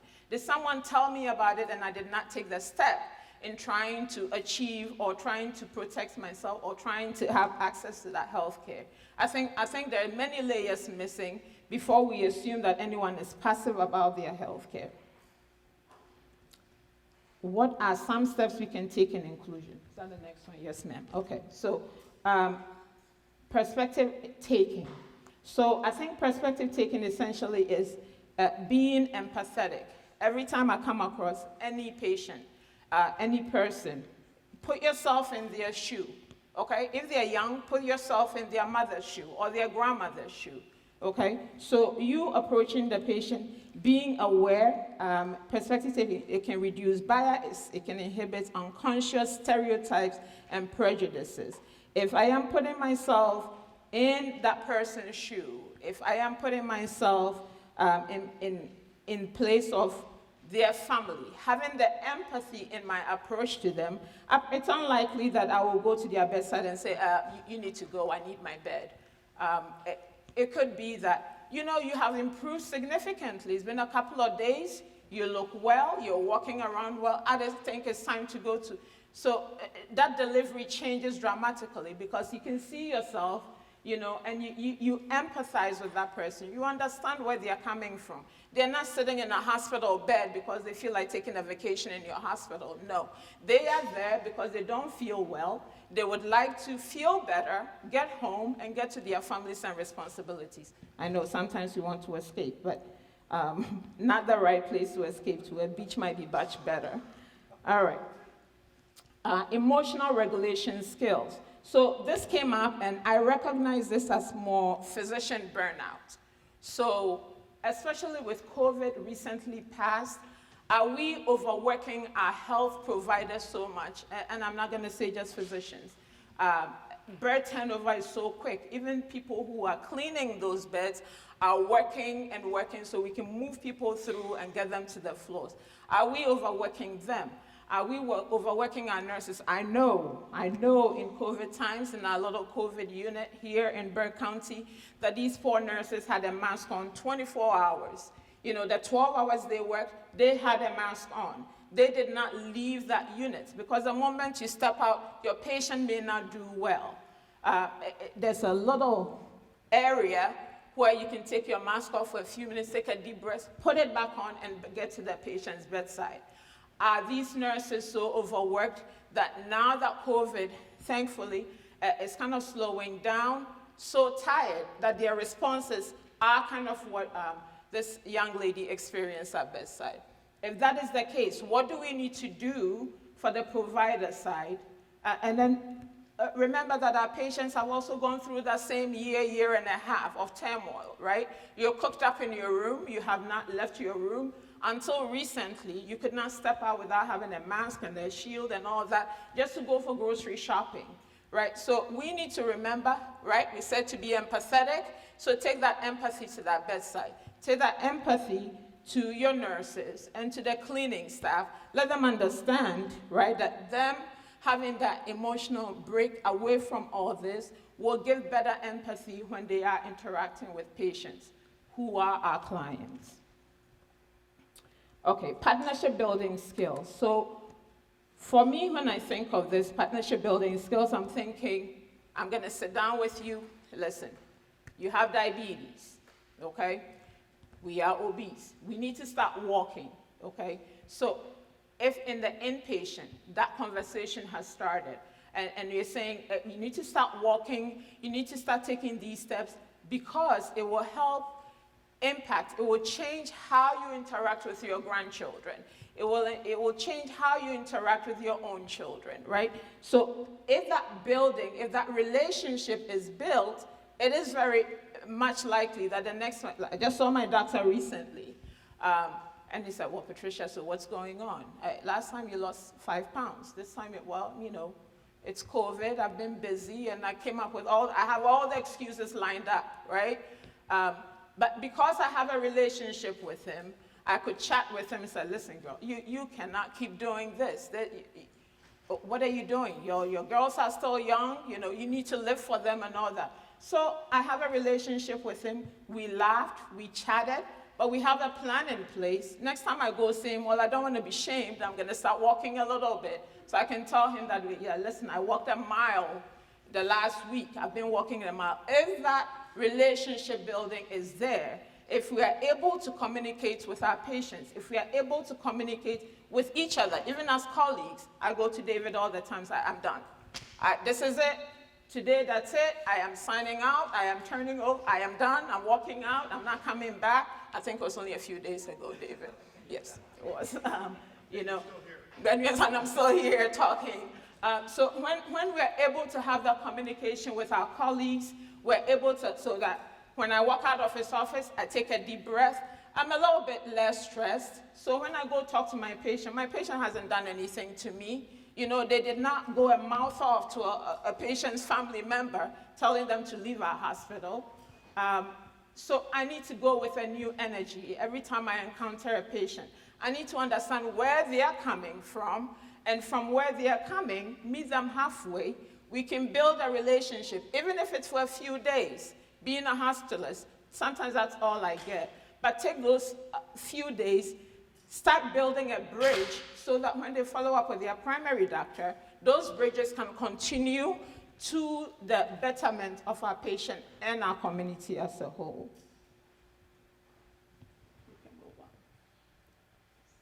I think that's it. I thought there was more.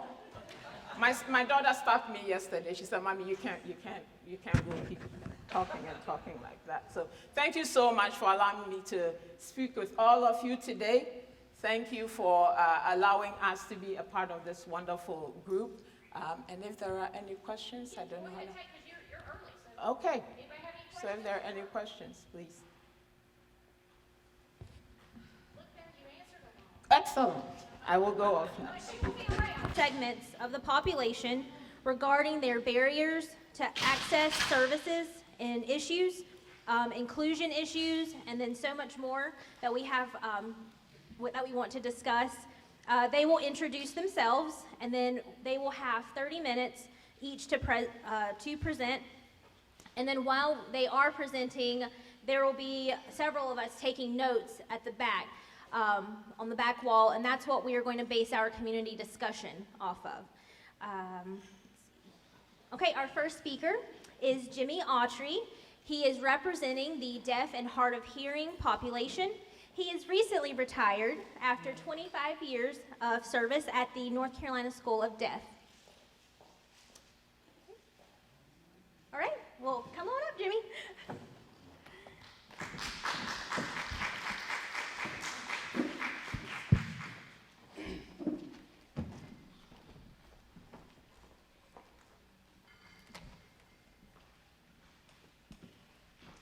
Good afternoon, everybody. My name is Jimmy Autry. Just like Shay was saying, I just retired from the state of North Carolina at North Carolina School for the Deaf. My old boss is actually sitting here at the table, Mark Patrick, and next to him is Ann Aldridge. Also was, I call her my teacher, but she was the education director way back then. So I feel more at home here today, but thank you. So we've been working for the state for 25 years at NCSD, retired for 6 months. I am enjoying my life, retirement. I know I haven't been but 6 months, but it's going great. I'm going with the flow. So I do volunteer my time with NCSD at the History Museum that I set up a long time ago in 1977. And back then, it was a senior project actually, and it just became bigger and bigger and bigger. So I hope you all can contact Mark at the school and come visit the museum. So it's still a work in progress. And I do, I'm representative for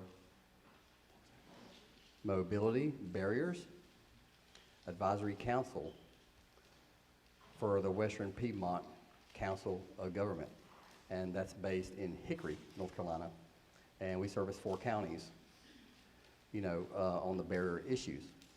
So my focus is on, you know, like bicycles and walking barriers. Like if we have poles, so to speak, you know, how do we navigate around that? Or if there's a fire hydrant in the way, because in small cities, some people do have that barrier. So they recently chose me to work with that, and I feel like it's a good fit for that council meeting. So about barriers here in Burke County.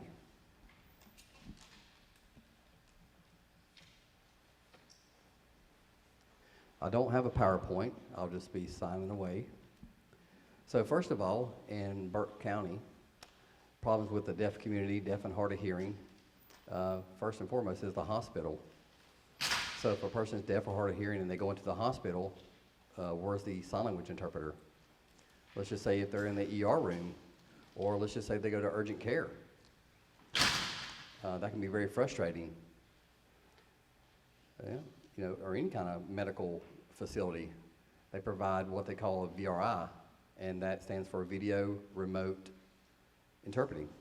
It's just a communication device, so if you think about it, it's just like a iPad on a stick, and they have a relay person, an operator, and the hospital will slide that in the room or into urgent care, and there's an interpreter on the iPad screen. A lot of problems with that. Deaf people get really frustrated with that because they're not able to see the interpreter, maybe because it's set off at a different angle, far away, and you know, there's a lot of people in the way, and you're trying to see what the interpreter's saying on the screen, and you miss a lot of information. So does it work or not work? It really depends on the situation. You know, with my experiences in the hospital with family members, been there quite a few times, what they would do, they would pull that VRI stick up, and I'd say, nope, I'm refusing that, I don't want it. And go on, talk about my wife, when she was sick, be frustrated because she couldn't see the interpreter on the iPad, so they had some vision issues. So I can imagine the deaf community having a lot of problems with the VRI. So we're trying to, combat where, have live interpreters like I'm having today in front of me, while it's an emergency, or just talk with a doctor, the physician. So that can be frustrating for a lot of deaf folks and hard of hearing people in Burke County. And I'm sure other countries or other counties have the same issue. So, how to resolve that? I think the best thing was just to provide a live interpreter. And you never know what's going to happen. It could be life or death situation. If the patient's there and they don't know what's going on, it could be very frustrating. I have another family member, themselves they can actually hear. So I'm the POA, so I ask for an interpreter if they get sick or what have you, need medical attention. So if they get hospitalized, the doctor is talking to them, expecting them to answer, but my family member there is not able to answer because they just have like a learning disability. So I'm having to answer for them. So I'm sitting here looking at the doctor, trying to figure out what's going on with no interpreter. Because you don't need an interpreter because we're not here for you, we're here for him, right? So I'm making decisions for him, medical decisions. So there's where I need to have an interpreter, and that could turn into a sticky situation. So I'm sure in Burke County there's plenty of issues with the hospital and urgent care, as well as other counties.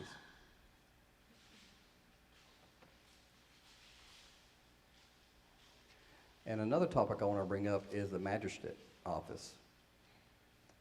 So, like when the police or sheriff arrest a deaf person, and they take them, to the courthouse and down to the magistrate office, and you have to pay bond or, get on bail, there's no interpreter there. Because typically that happens during the night. I'm sure it can happen during the day, but I've heard lots of stories where it happened during the night. And the magistrate, they just go ahead without an interpreter, right back and forth. And that can be very frustrating for the deaf individual, especially if they've been arrested. So should the magistrate themselves have like a contract, even the sheriff's department have a contract with interpreters to have them on call when they can come in and interpret, questioning, discussions, paying bond, bail, that sort of thing? Should they have that? Who's responsible for that? The magistrate? So I think the solution to that, for sure, the sheriff or the police definitely should have a contract. Like if they're going to arrest somebody or take them to the magistrate, have interpreters on call. That's just my opinion. So, in the deaf community here, I've heard a lot of people been frustrated. They'd go there and there'd be no interpreter. So what can you do? But that's my recommendation and solution.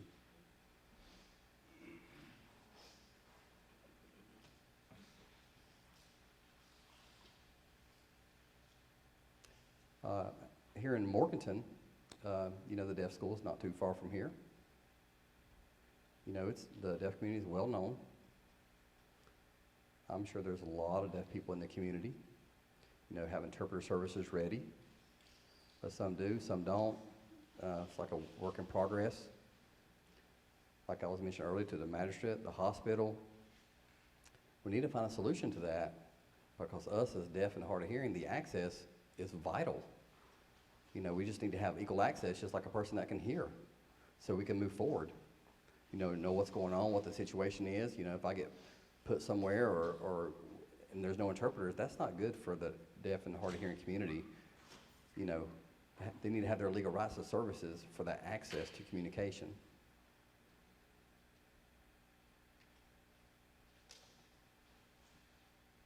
And next topic is lawyers.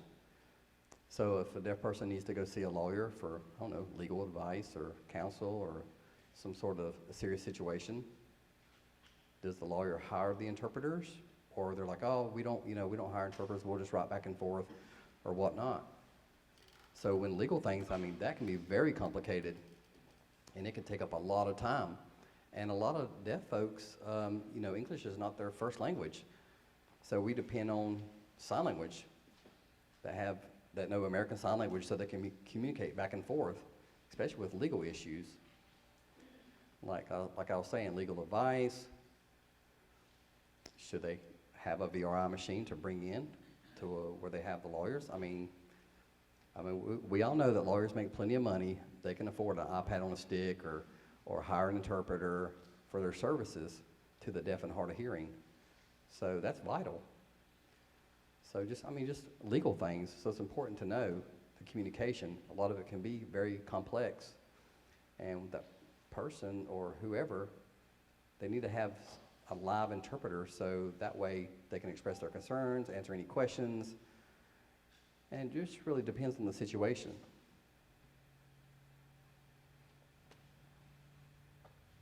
And I've had experience with the hospital, but when it comes to the lawyer and the magistrate, I don't have much experience with that, but I've heard a lot of stories. So it does happen quite frequently here in Burke County. So that's basically what I know so far. Thank you. Thank you for your time. I know it's short and sweet, but thank you.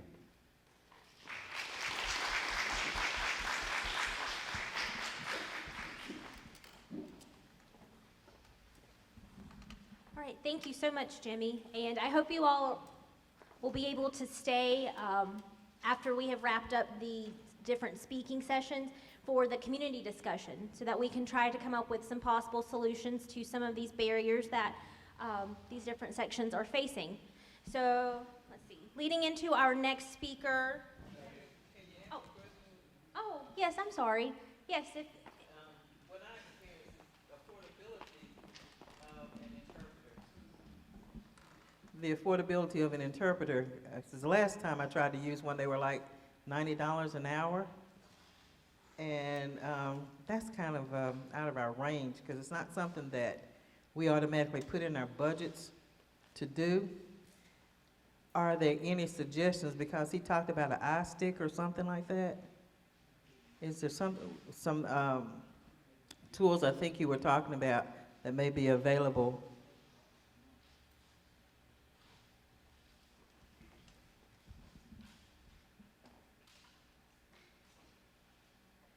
I know that interpreting services can be expensive. You have professionals that have certification requirements, and I'm not familiar with all of the billing practices and that sort of thing. And I think it can vary also on their level of skill. Some interpreters, have different levels of qualification, and so that can vary in the pricing as well. Talking specifically about money, I agree. I have heard that it is expensive. At the same time, the deaf individual needs to access the information, equally. And so, hospitals should be able to afford that, court systems, attorneys. In the long run, it might be expensive in the short run, but in the long run, the effect of the barrier is going to be a cause of more harm than the immediate cost of the interpreter. And it also can depend. I mean, if you have, somebody who, is from a different state, and sometimes, regional signs and things might be, different. And so, again, it goes back to the skill of the interpreter and, kind of following their requests and letting them kind of voice what their accommodation would be.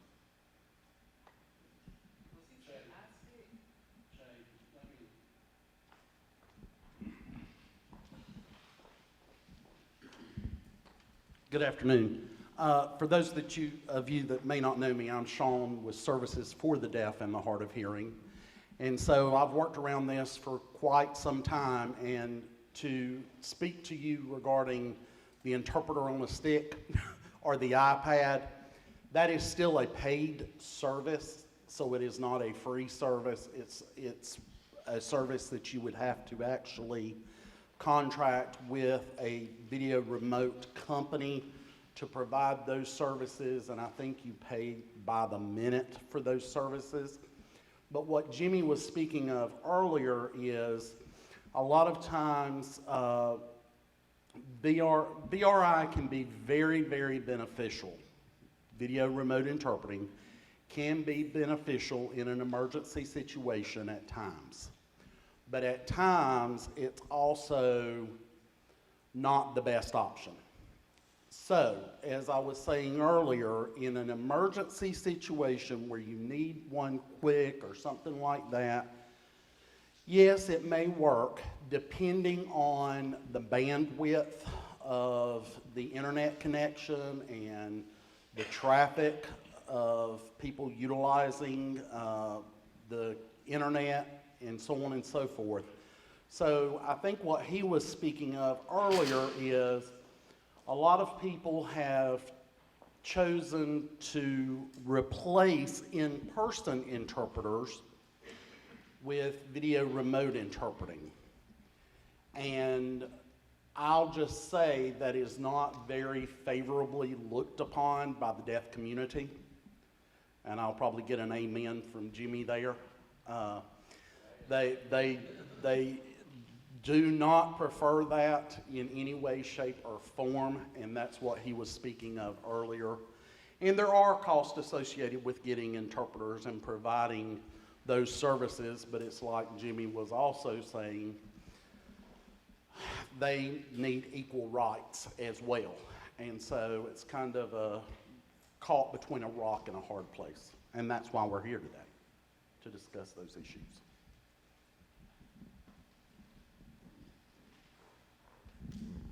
And I just wanted to add to that, coming from a place, Beverly, where I'm sure you all know that Lisa and I teach chronic disease classes out in the community.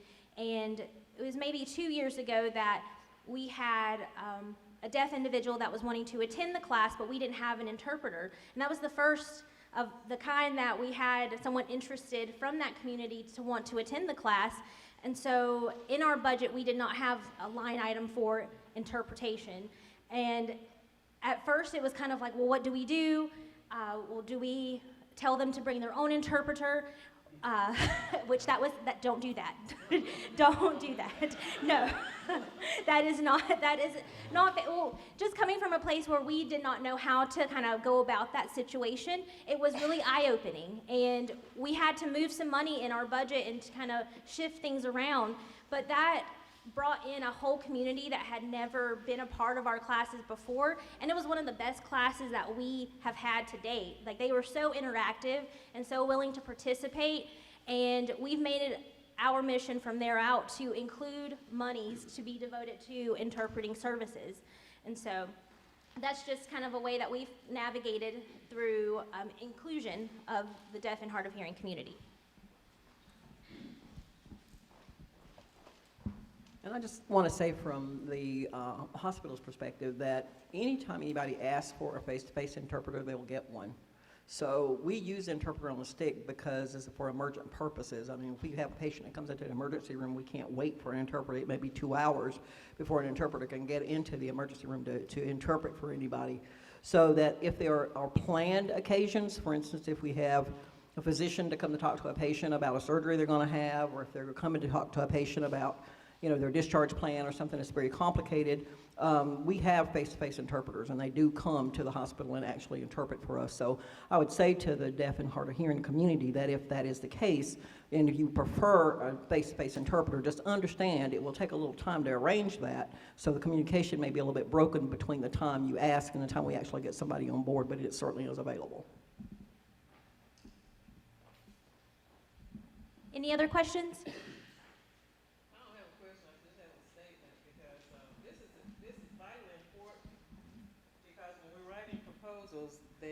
We always have a question about English as a second language, but I never thought about deaf as a second language or another language. So it's like Now, that one is really an eye-opener when writing a proposal now. That would be something that I'll start including in my proposals, to have interpreters.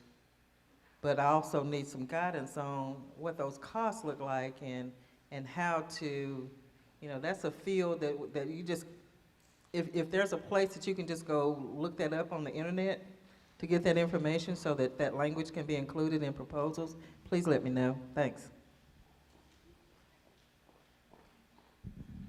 Okay. Anyone else? Okay. Well, thank you so much, Jimmy. Okay. Leading into our next speaker is Dr. Leslie McKeeson, and she is representing the African American population.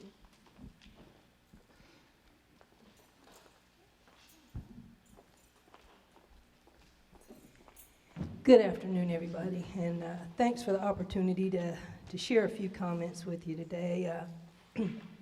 My name is Leslie McKesson. I'm a retired dean from Western Piedmont Community College.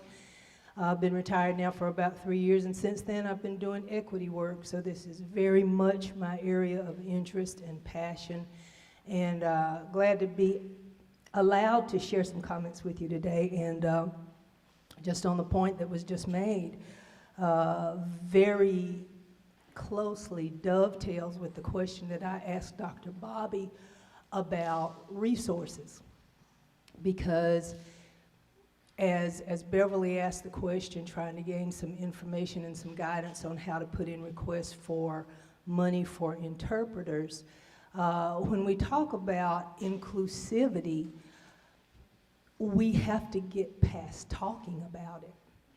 And we have to get to the point where we implement it, and it becomes more than a talking point.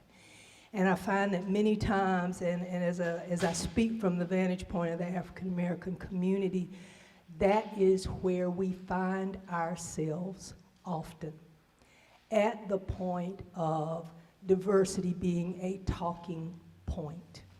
This is something everybody's doing right now, so we need to do it too. We need to talk, but how are we going to move past conversation and into action? So a few things that I'd just like to share with you today that they have popped up in conversations in the Black community. I've had privileged to participate in some of them.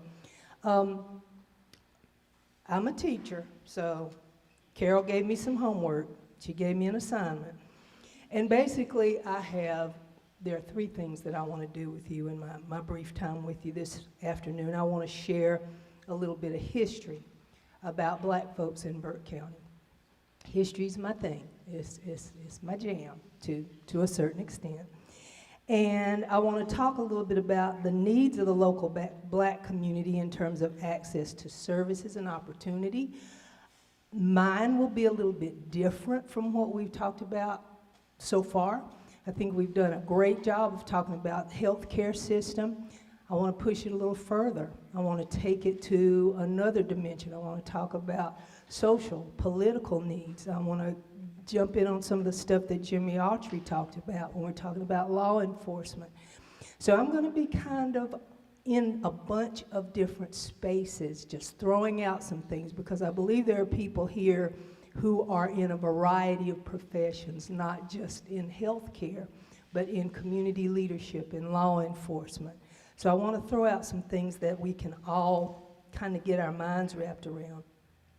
And finally, discuss some local barriers to inclusion that Black folks have seen in particular. So if I do have a PowerPoint, yeah. Forgot about that. I could have had y'all looking at my pretty little front page all this time.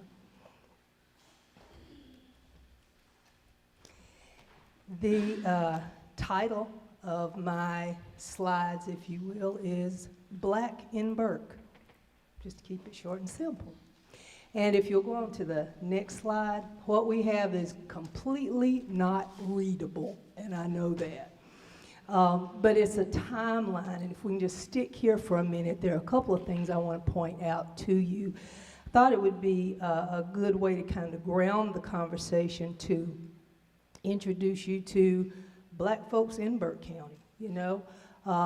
When did black folks come to Burke County? How long have black people been a part of this area?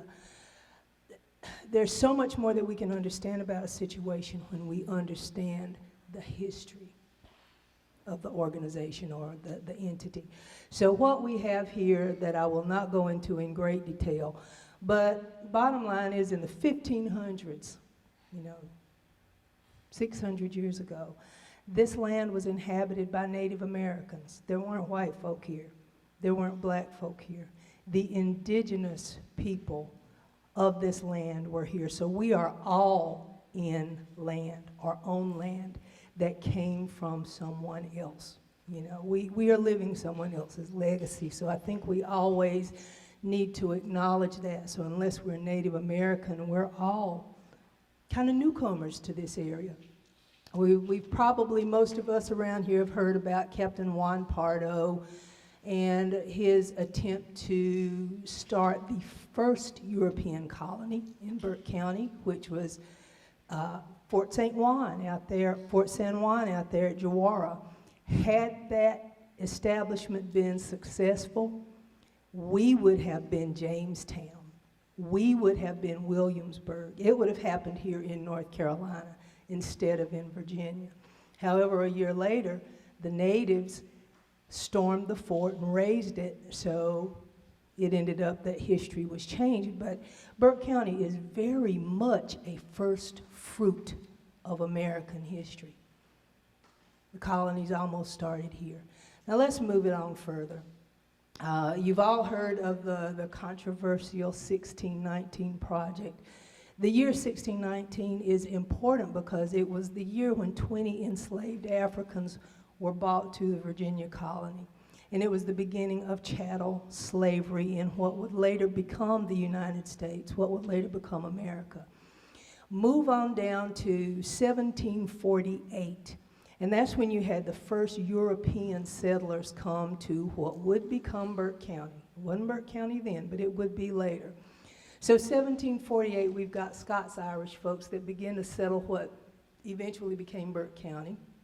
Followed a few years later, 1771, we had the first appearance of blacks and mulattoes in this area. So we know that at least that far back, we had people who were of African descent.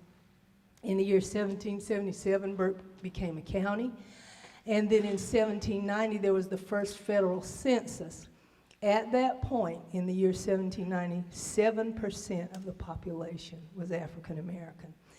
Who knows what the African American population is in Burke County right now? 4%? 6%? I've heard like 6.9, something like that.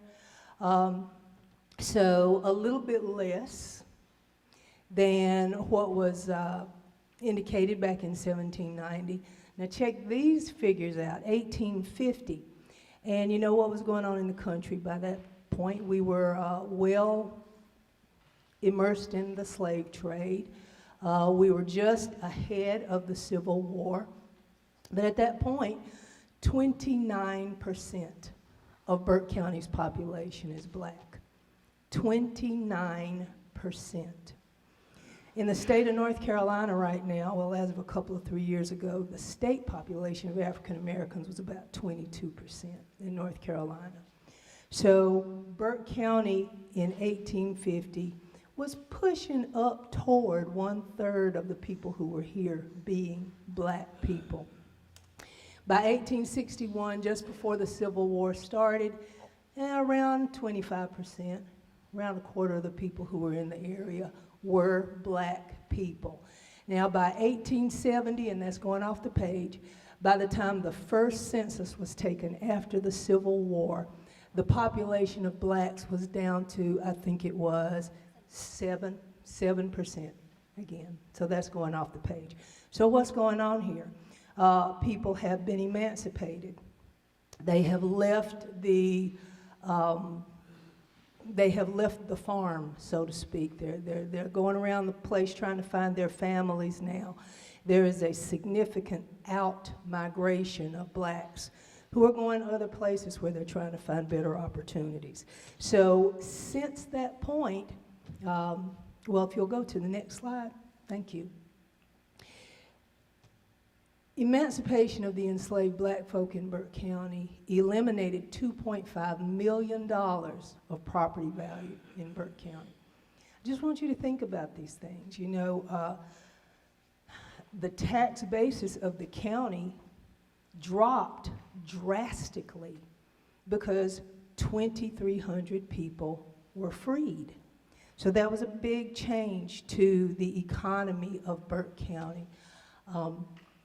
We had a presentation on the square not long ago where the names of, I think, nearly 600 and some slaves were read, enslaved people were read. Very moving and very beautiful event, but by no means should you believe that that was all the enslaved people in Black County, in Burke County. It was just a small slice. It was a photo of a few moments in time. So as we see here, 2,300 enslaved people were removed from Burke County's labor force by emancipation. Next slide, please. Moving on into the 1920s, things started to change a little bit. Blacks began to move from South Carolina to North Carolina because boll weevils were eating up the cotton in South Carolina. And the way that black folks traditionally earned their money was working on those farms. So with the crop gone, they had to find other places to go. North Carolina was moving into an industrial phase with a lot of hosiery mills that were coming into town. So you had black folks that were moving from South Carolina and coming up into North Carolina. So for a while there was an uptick again in the black population in Burke County. I think it got up to maybe 12% or so around that time. At that time, and as a result of what was going on then, black folks created an estimated $500 million worth of wealth in Burke County. So as I'm trying to make the point here to you, that black folks have been significant contributors to the economy and to the financial stability of Burke County from its inception, okay? The steady increase of the white population, though, and out-migration of black folks who couldn't find local work started to lead to a decrease in the black population. What happened with the hosiery mills, Jim Crow.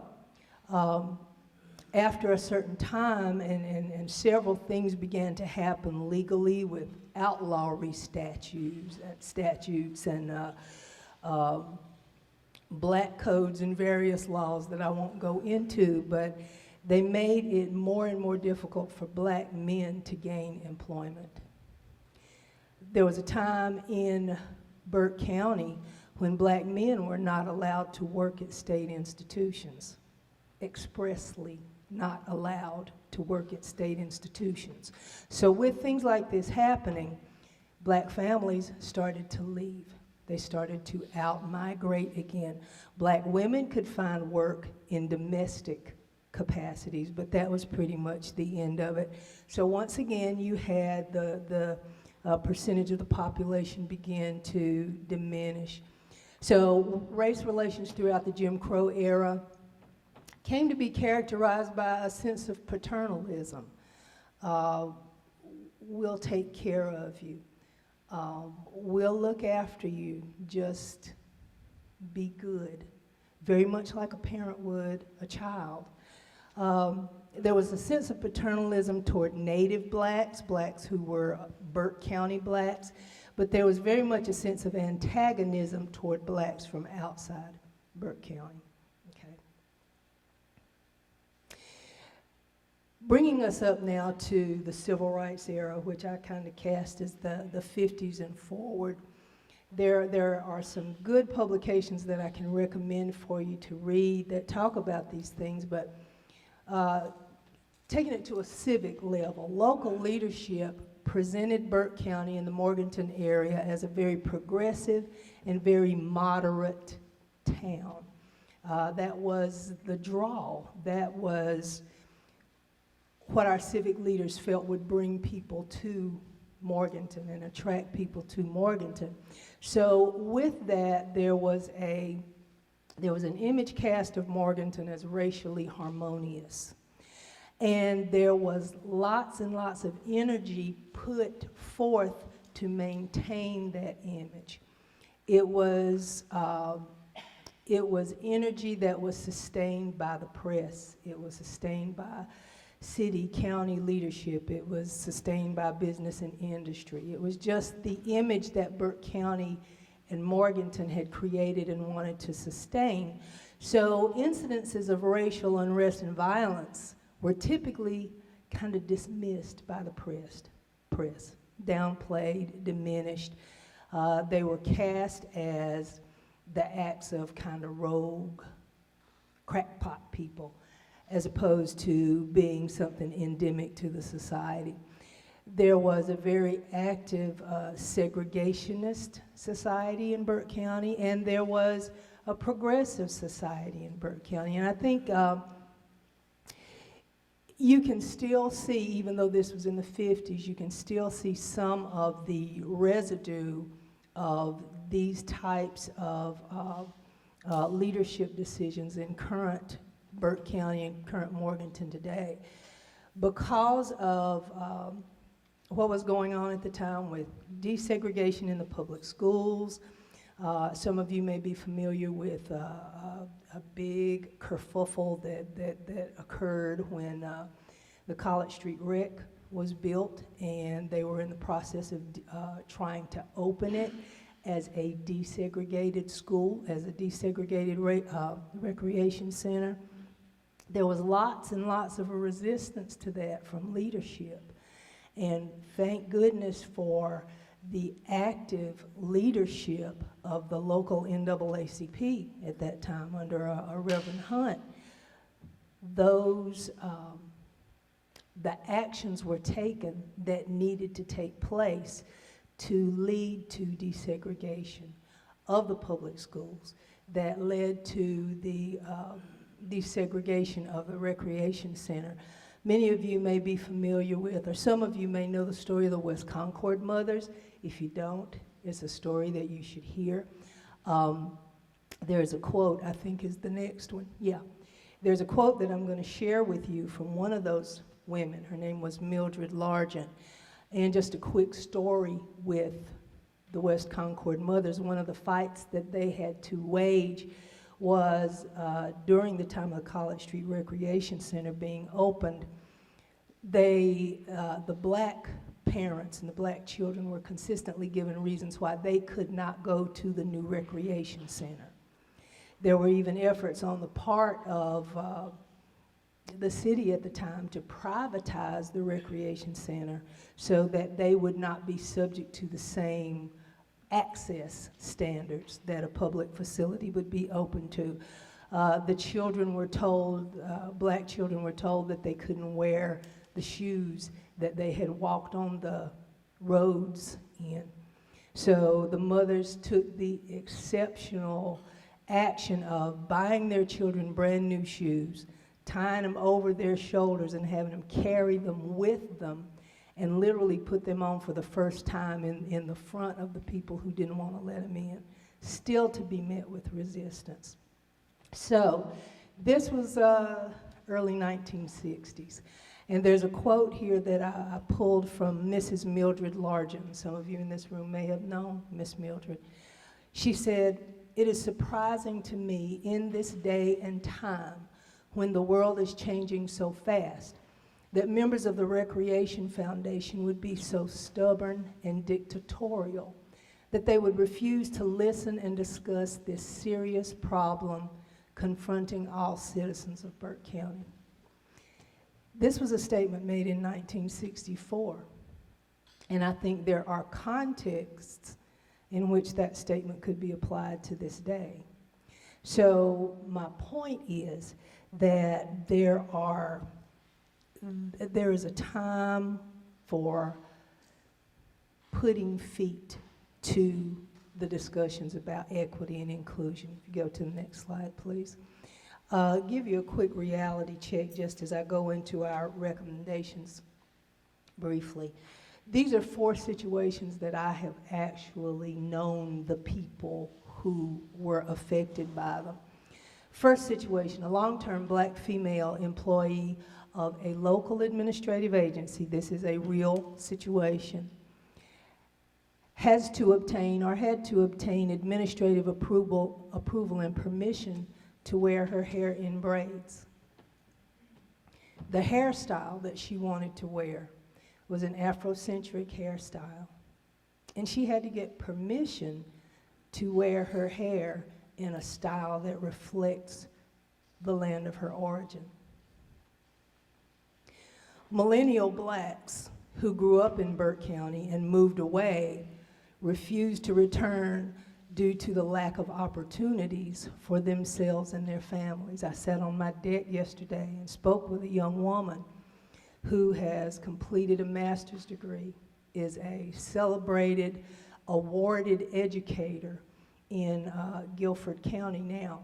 And she told me she won't come back because the opportunities here don't parallel the opportunities that she can find in other places. What can we do about that? I know Burke County is a small town. You know, I've heard a lot of the different explanations and justifications for that. But when our own native-born young people don't want to come back, we need to pay attention. A young black man with a position-relevant university degree is passed over for a public position that is then given to a white female with a high school diploma and family connections. How do we get past the good old boy nepotism way of operating that has been in place for centuries? Decision makers recommend that an art piece that could be offensive to some be relocated to a black-owned space. It could be offensive to some, so let's put it where it won't offend them. But on the other hand, there are things that may offend you that are in public spaces. So how do we balance that? How do we explain that? How do we make it right? Okay, next slide. So now, here are some of the things that I've taken part of during the last year and some of the findings that we have come out of. There was a group of folks with the city that just sat down and had some conversations about a year ago in August. And some of the things that we identified in that focus group as problematic. First of all, a lack of diversity in local leadership. What can we do about that? There's a lack of racial diversity in local leadership, and specifically speaking from African Americans, there's a lack of African Americans who have been moved into leadership capacities. Nobody's saying you need to put us there just because we're black, but there are qualified people who have not had that path opened. Members of the different racial communities don't have strong relationships with each other. So that was an observation that, the Latinx community, the African American community, the Hmong and Lao community, there could be some strengthening of relationships among those groups as well. Fear of interaction with the police among black people was something that tends to come up and bubble to the top quite regularly. Lack of knowledge about race-related organizations in the area. In other words, if you have a problem, who do you go to? Who do you talk to about the situation? Who can help you? And the last one is a lack of public knowledge of the roles of various organizations. When you know about this group and that group and that group, how do they work together? How do they work to support and help you? So that's one set of problems that were identified with regard to accessing local services. And if you'll go to the next slide, there was an event that took place last September It was called a JAMA Block Party. And Beverly's organization, the Olive Hill organization, and several other groups worked together and put together a survey that came out with some very interesting findings, very informative findings. Now, all I have listed here is the main categories. There are more specific findings under each one. But for example, the kinds of things that rose to the top: police training. Under that was included things like recruiting more minority officers, diversity training, training in de-escalation methods. And some of these things may very well already be happening, but they're things that the community saw a need to see addressed. If you're already doing it, tell folks, let people know, yeah, we hear you and we're doing something about it. Another need identified was a need for leadership development. Much like I said in the previous slide, training up a pipeline of people who can move into leadership positions. Not just providing training for them, but providing opportunities for them to move into leadership positions. Children and youth engagement was seen as a problem, something that could be improved upon. What is available in Burke County that engages our youth of color in positive activities that can help them not only enjoy where they are right now, but help them move forward in their future lives. Economic development was a big deal, and along with that, things like helping minority businesses get started, housing development, and that sort of thing. Community inclusion. What do you do to make black folks feel like they're a part of the community? You know, for example, when you're scheduling cultural events, when we have the events downtown on the square or wherever we have them, what do we do that reflects something other than the standard melting pot image that we present of the United States? Are there things that reflect the Hispanic aesthetic, the African American aesthetic? Okay. City council, county commission interactions, how can they be improved with black folks? Forums for black people, people of color. A lot of people mention things like prayer events and Christ-centered social justice activities. Processes for sharing information and keeping the community aware of things that were going on, initiatives that they can participate in. Also, cross-cultural dialogues, activities for the whole community. I think since things have begun to loosen up a little bit post-COVID, I think we're beginning to see some things like that, and I hope we will continue to see them grow. Activities that welcome the entire community and value the entire community, things that are diverse. It's not only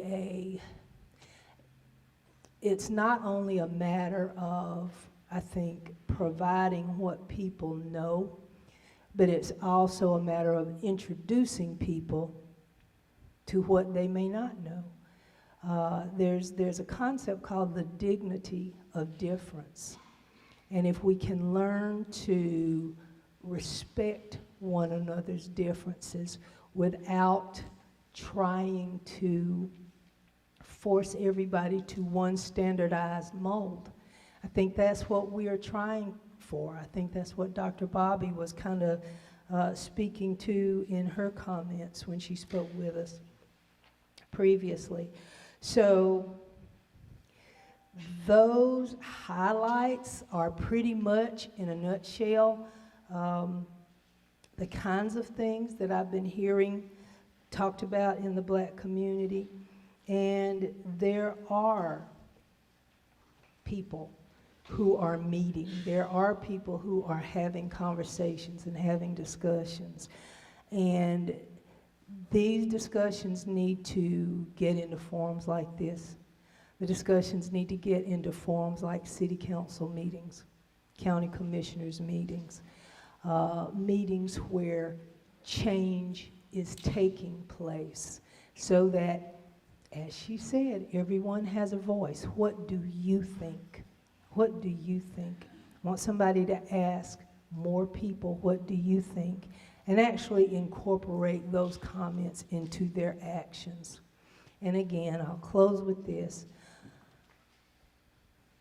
We need to put some resources. We need to put our money where our mouths are and get beyond the point of simply saying this is what we need and putting some programs, some plans, some actions in place to actually get to the change. Otherwise, 1964, Mrs. Largent made her statement. In the year 2044, we could be standing here talking about how relevant her statement is 80 years later. And I hope that we'll be beyond that point. So, thank you. That's my comment.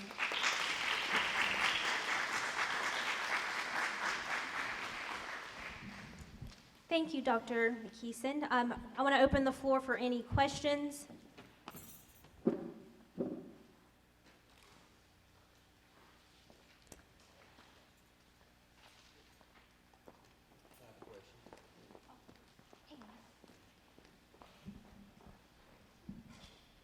Hello, would you mind showing the last slide of your PowerPoint that had the references? There was a source there that interested me, but I didn't have a chance to read its title. Thank you.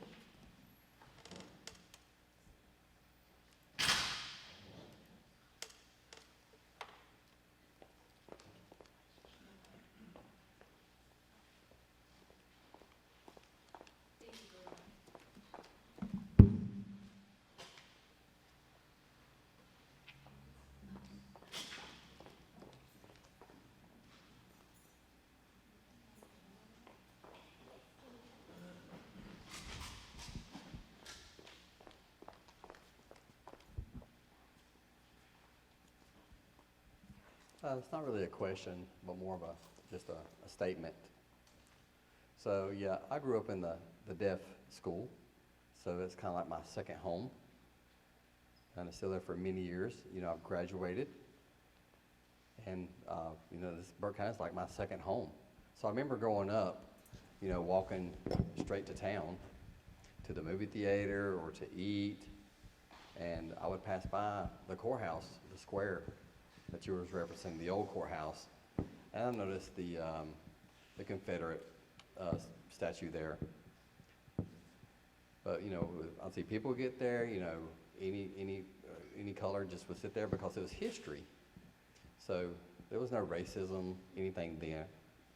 But today, there's just all these titles and stigmas and old history, statues related, to slavery.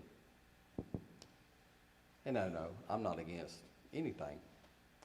But with cultural things, with my deaf peers growing up, black or whatever with the government, the statues or whatever, and nowadays, we're learning more, we're more educated about history, black slavery.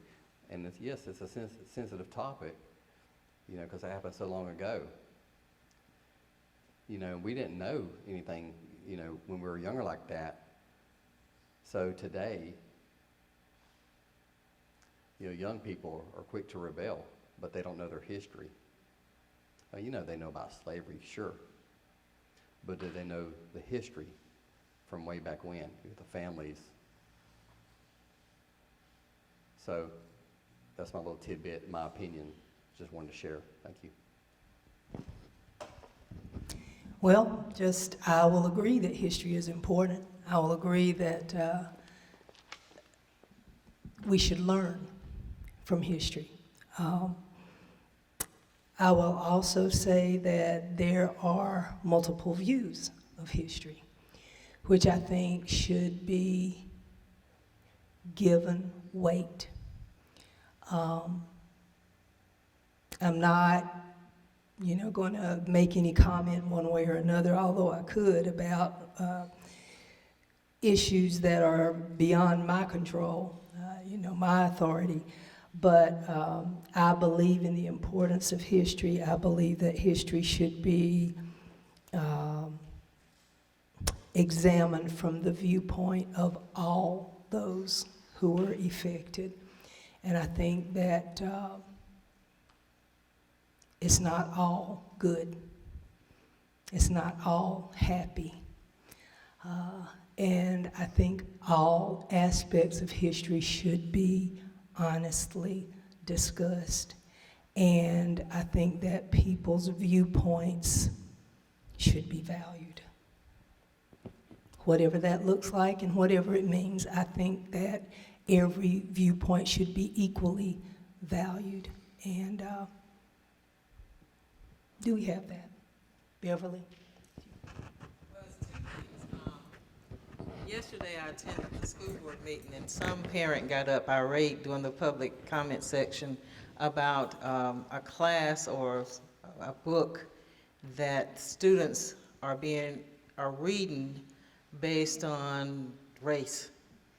And those kinds of things, when it's introduced into the public arena, somebody's always rebelling. Somebody always finds a reason to say, well, this shouldn't be happening. The lady was biracial. I'm sorry, she was in a biracial relationship. She was white and her husband is black. But she felt offended by the book itself, which, like, people need to learn. So how are we going to shield this history from your household because you feel offended, and make sure that everybody else gets it that needs to know it? Everybody needs to know it. So that didn't make sense. Her comment didn't make sense. But that's kind of like, we have to be in multiple places all the time in order to share the information so that we can break down some of these barriers or some of these other things that are happening that are not allowing the history to be learned, to learn about those kinds of things. My other question is, with the effort that's being made by the group that's against this, bringing the statue down, once the statue is down, what's next? It's like that's just a one-shot deal, but there are many issues that surrounding that statue that are not being addressed.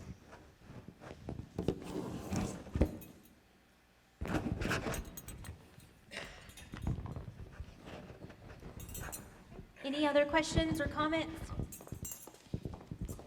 Thank you again. Sure.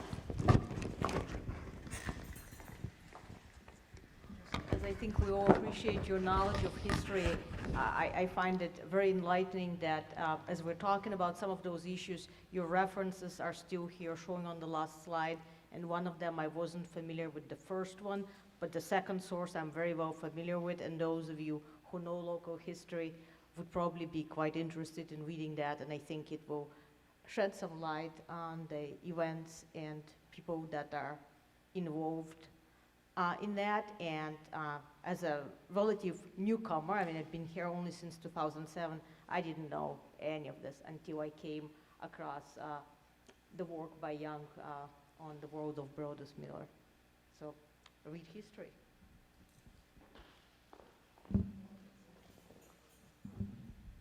All right. I want to introduce our next speaker.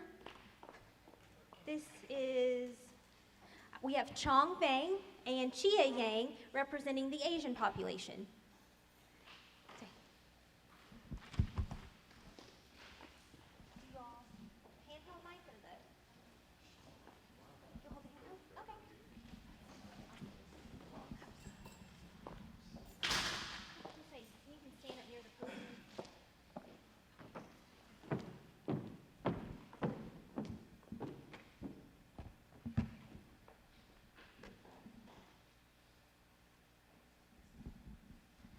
everyone. Before I start, I just want to thank Lisa for allowing me to come here to the Burke County Community Forum. My name is Chia Yang, and I work for Burke County Health Department. So just a little bit about me. I worked for Burke County Health Department since August 2020 of last year, right when COVID testing was really busy. I want to thank everyone at Burke County Health Department for helping me to get through the COVID testing. Thank you. You guys have done a great job helping me. I was born in Thailand, and I live in Fresno, California, and then moved to Burke County. And I also come from a traditional Hmong family where the men were eat first before the women. Just so you guys know a little bit about our culture. Well, I do come from a big family. I have 6 sisters and 2 brothers, including me. That would be 9 children altogether. My parents, we never did, learn English, so it was very difficult. I had to learn it all by myself. I was 3 years old when I came to the United States. So no one interpreted for them. It was just me and my parents. So I had to learn English and help interpret for them. And at that time, there was no one to help out. They don't drive as well, so we had to walk most of the time to the grocery store or just to anything, just to go visit neighbors. It was like maybe 30-minute walk, and I walked to high school for 4 years. And I wanted to make a change in my life and for my family. So we moved to Burke County, and still we struggled, but I made it. And I want to make a difference for everyone in the community. So with that being said, we did struggle, and my family, we struggled all together. And I want to introduce Chong Vang. He is our guest speaker, and he will be representing the Hmong and Asian community in Burke County.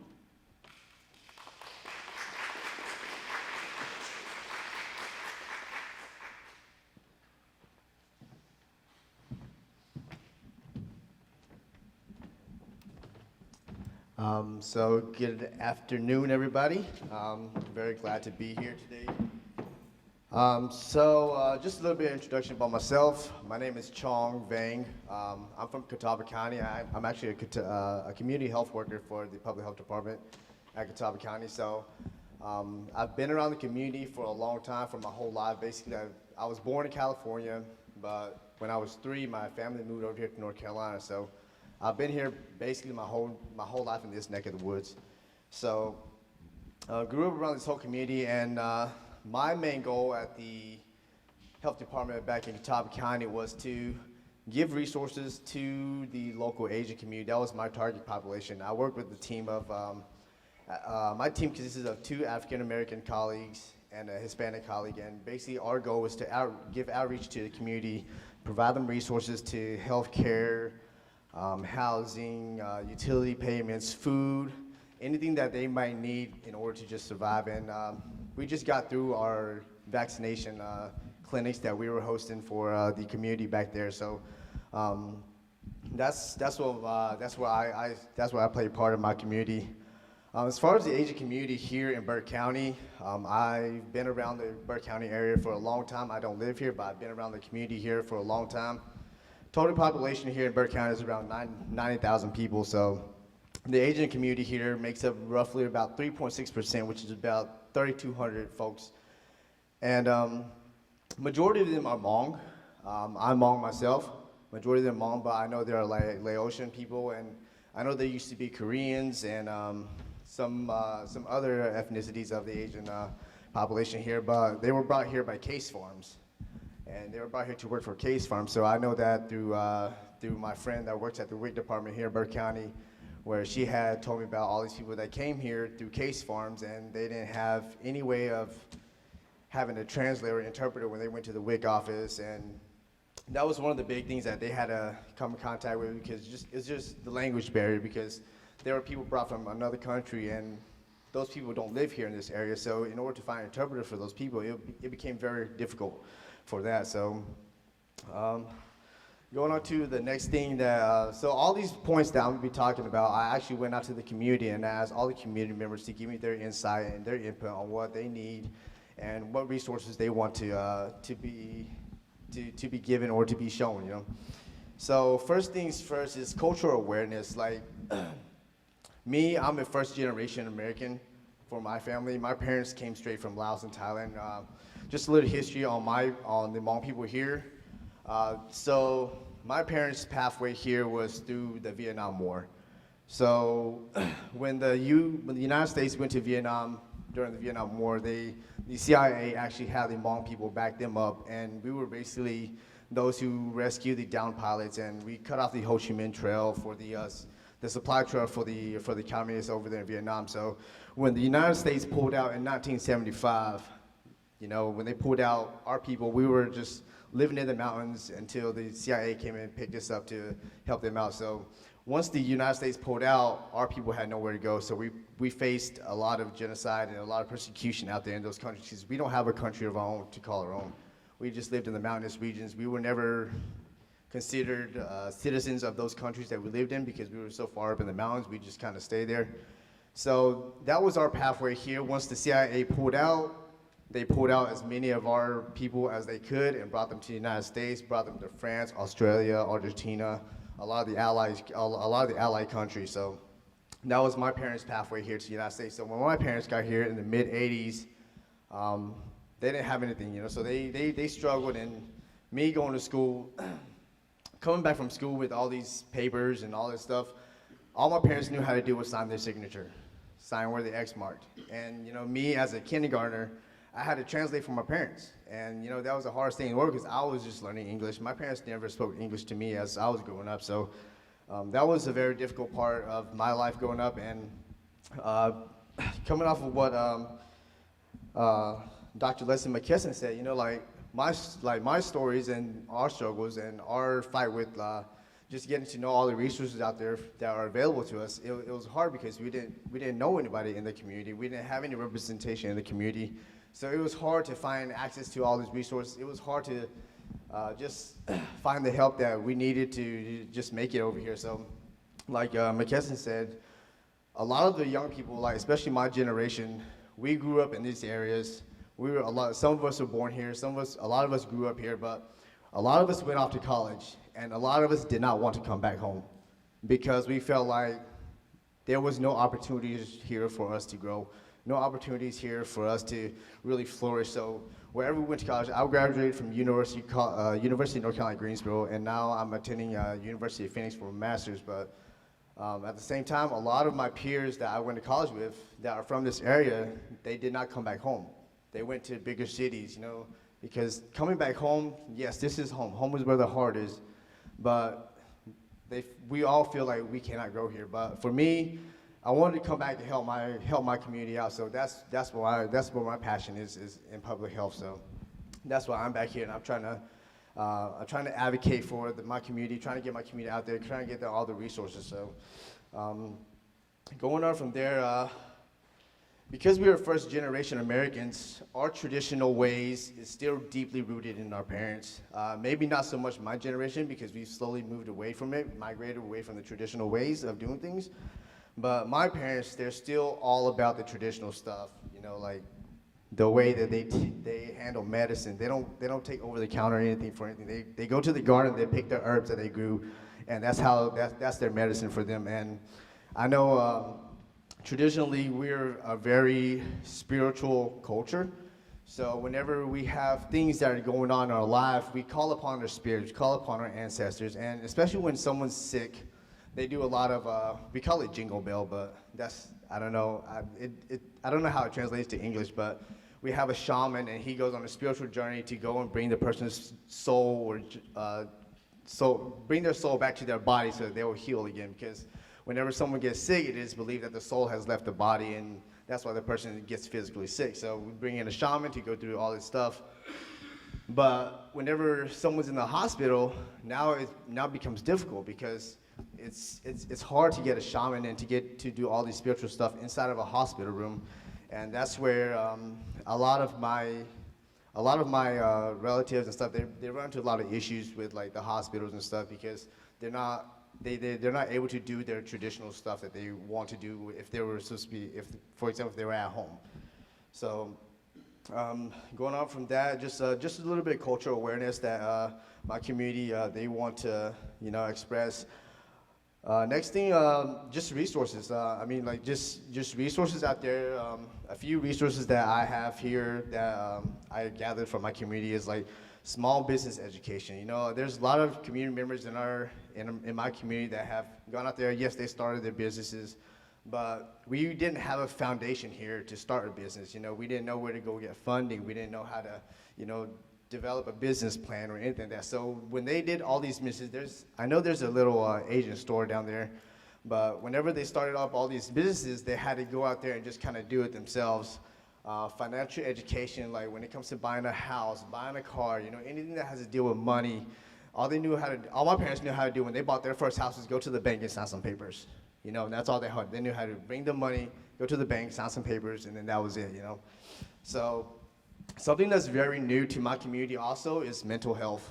Mental health is a big issue in my community because my community personally, we lived off the land. So my ancestors, they lived off the land. So we were always up in the mountains, and we lived off the land. And while by living off the land, we didn't have access to science. We didn't know anything like that. So mental health, like complex illnesses, like liver failure and like all these different diseases that we were introduced to once we got to America, because while at the same time all these diseases did exist, we didn't have a name for it. We didn't have a cure for it. We didn't know what was going on.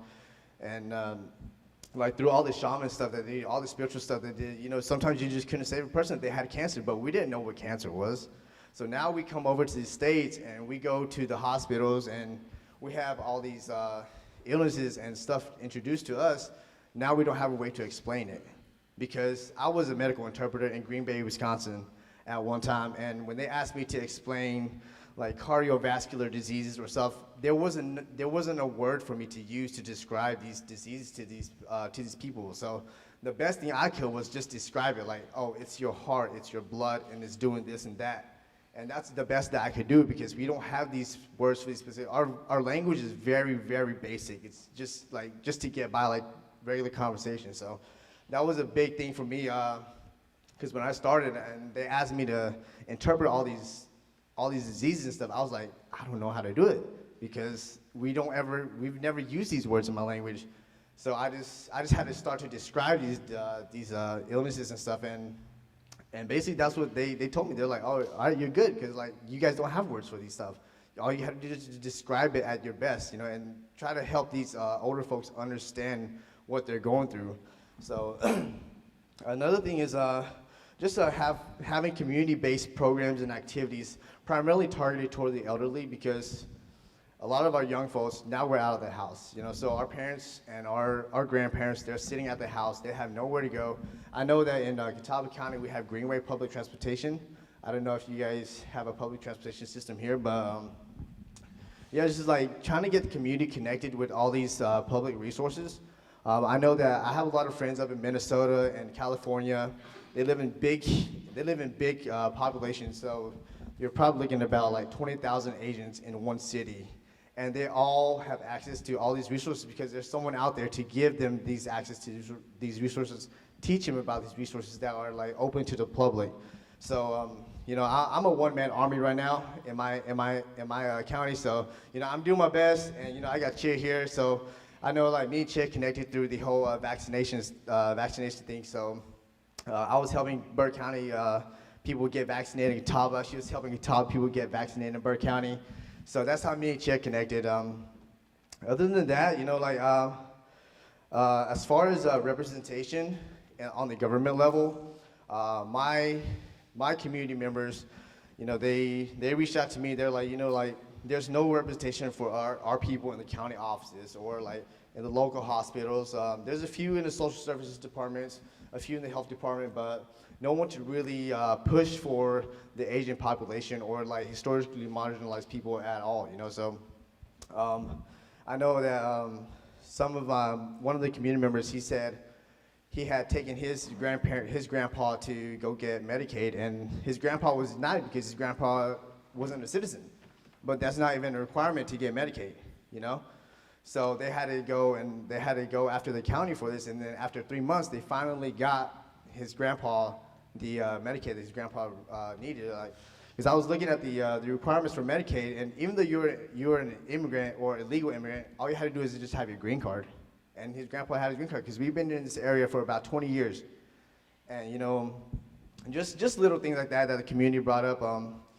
You know, so like we were talking about equity versus equality. And, you know, like being a first generation Asian American, I know that we still have a long ways to go. So with that being said, a lot of my community members, you know, they're not looking for equity. They don't want you to put one of us up on a pedestal just because we're Asian, you know. As long as you have someone qualified enough to represent our community, it doesn't matter if you're black, white, Hispanic, or Asian, you know. As long as you're here to represent our community and like give us a voice, we're fine with that, you know.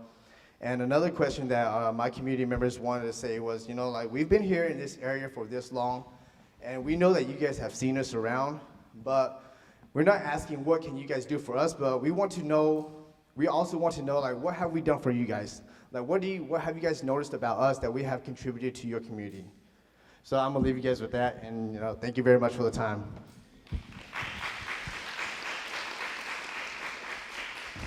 All right, thank you, Chong, and thank you, Chia. Does anyone have any questions or comments? So hang on to that mic, I'll take this to you.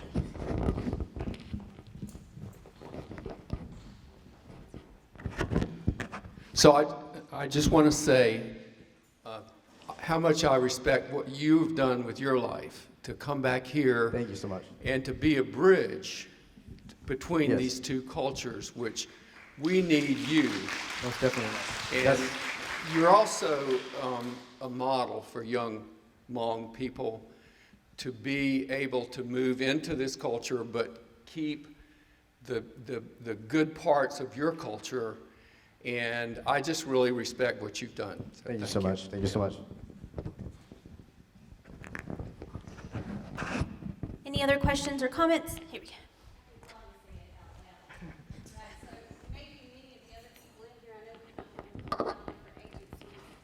So we work with mental health and substance use, pretty loud.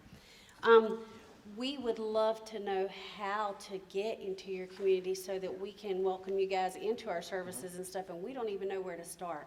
Okay. Well, you can definitely start with us. So you can definitely start with us. We're probably not, like the best. We're not experts in mental health either, because I know like growing up, like anytime someone had like a mental breakdown or someone was having any kind of mental issues, we only have one word for it in our language, which is dumb. Like we just call them, oh, they're dumb now, they're stupid, and that's it. Like we don't have that. We never had a word for mental health. That was never part of our culture. So whenever someone had mental issues, we just called them dumb. We're like, oh, that person's dumb now, and that was it. And so like it's very sad, but at the same time, like we're growing as a community. And my peers that I've grown up with, there's some of them are in psychology, and they're making these long efforts and long strides to really introduce our community to mental health and the issues behind mental health and what mental health really is. So I thank you for that invitation, and we'll definitely take you up on it. Just give me a holler or give Chia a holler. I'm in Catawba County, but I'm more than willing to come over to Burke County any time of my day to offer what I can. Mm-hmm. So what I would like to suggest is have like a Hmong person to represent the Hmong community. Maybe they can volunteer a few hours, especially like the college students, and just anyone that just want to volunteer maybe once a week. That way the community in Burke County, they will know that there's someone there for them. And a lot of times I've had Hmong people come to me, or they would text me their problems and their issues, and I'm not a professional. So what I do is I refer them to the counseling group. But when they go to the counseling group, there's nobody there to interpret. So then they're lost. There's a gap there. Okay. So what I would like to suggest is have people volunteer to help out. And I can volunteer if you guys need me. So my boss at the health department, she's really cool with me coming out here and just helping out the community. She's all for the community. So, you know, if you guys ever need me out here, you know, you can always call on me. You know, my number's up there at the health department. Call on me. I'll make my way out here. It's not an issue at all. Any other questions or comments? Yes. Yes.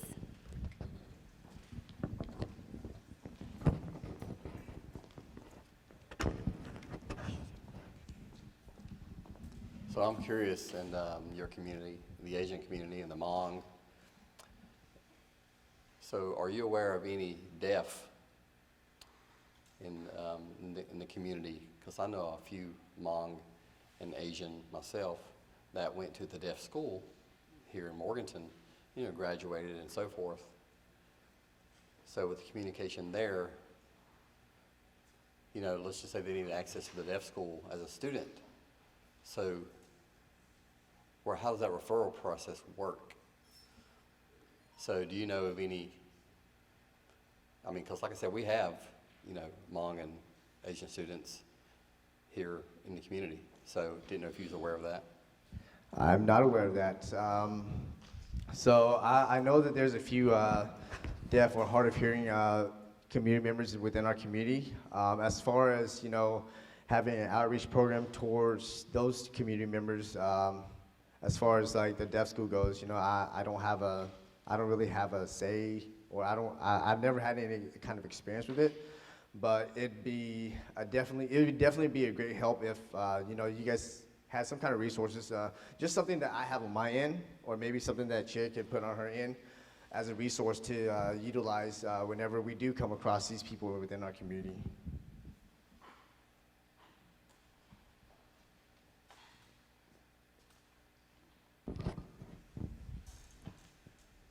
So yes, in the deaf community tends to see if a person is deaf, doesn't matter what their cultural background, ethnicity, Hmong, Asian, doesn't matter. We just refer them to the help they need as a person, as a deaf person. So there's help there. So that's good collaboration with your culture and the deaf culture. So yes. Yes, and I appreciate your efforts like so much, because, you know, like coming from a culture that doesn't have anything to do with sign language at all, you know, if like I was telling her earlier, like if you were deaf, you were just dumb, you know, that was it. So, you know, for you to be that resource for us and to reach out to me here personally, you know, like I appreciate that a lot. And, you know, like, I would definitely give you guys a reach out if I should ever come across a community member that does need your help.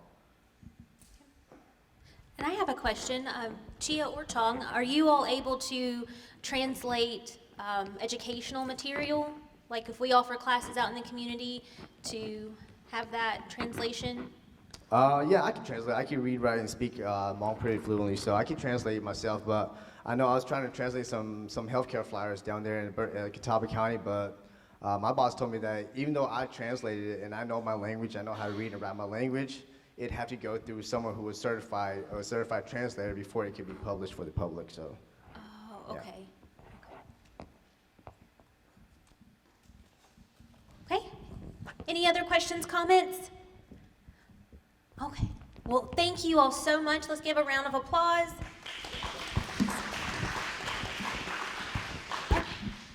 Next up on our schedule is Adolfo Perez Ortiz, and he is representing the Latino community.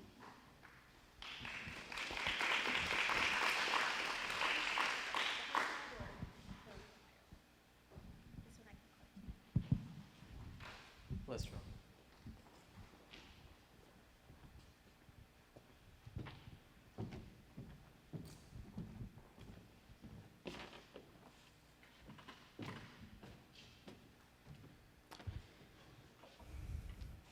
Good afternoon. I feel like it's a little muffled. Can y'all hear me? Yes, okay. Or maybe, can you hear that just a little more? I'm sorry, I'm just a little particular. Does it sound good? Yeah, okay, it just sounds muffled to me, I'm sorry. Okay, yes, good afternoon to everyone. First of all, I would like to, if you all will, just allow me to express my gratitude, deeply gratitude for this privilege to be here before you, to obviously talk about, situations that we in the Hispanic community encounter. My name is Adolfo Perez, as she stated, and I want to thank each one of you for taking the opportunity to come here and really just discuss this with, just amongst us and learn from each other from all of this. So I want to start with this. My father was born in the mountain ridges of the western side of the country of Guatemala. And that was back in the 70s. And back then, where he was born, paved roads, electricity, and portable water were of no such thing there. And at the age of 1, despair knocked at my father's door, and he was now going to be faced with the reality that he was going to be an orphan for the rest of his life. You can only just imagine many of the difficulties and all the stories, the heartbreaking stories that he told me along my childhood years. And life for him was tough. It was never easy for him. And he grew up in a time where it was inculcated in him that work was a priority, and education was not. And he grew up with that motto in his head that, if you didn't work, you didn't eat. So he, and he hopped with families trying to help him out. He worked as hard as he could. And when he came into his young adulthood years, he heard of the possibility to come to the United States of America. And of course, it was like that beacon of hope for him. He said, you know what, I'm gonna take it.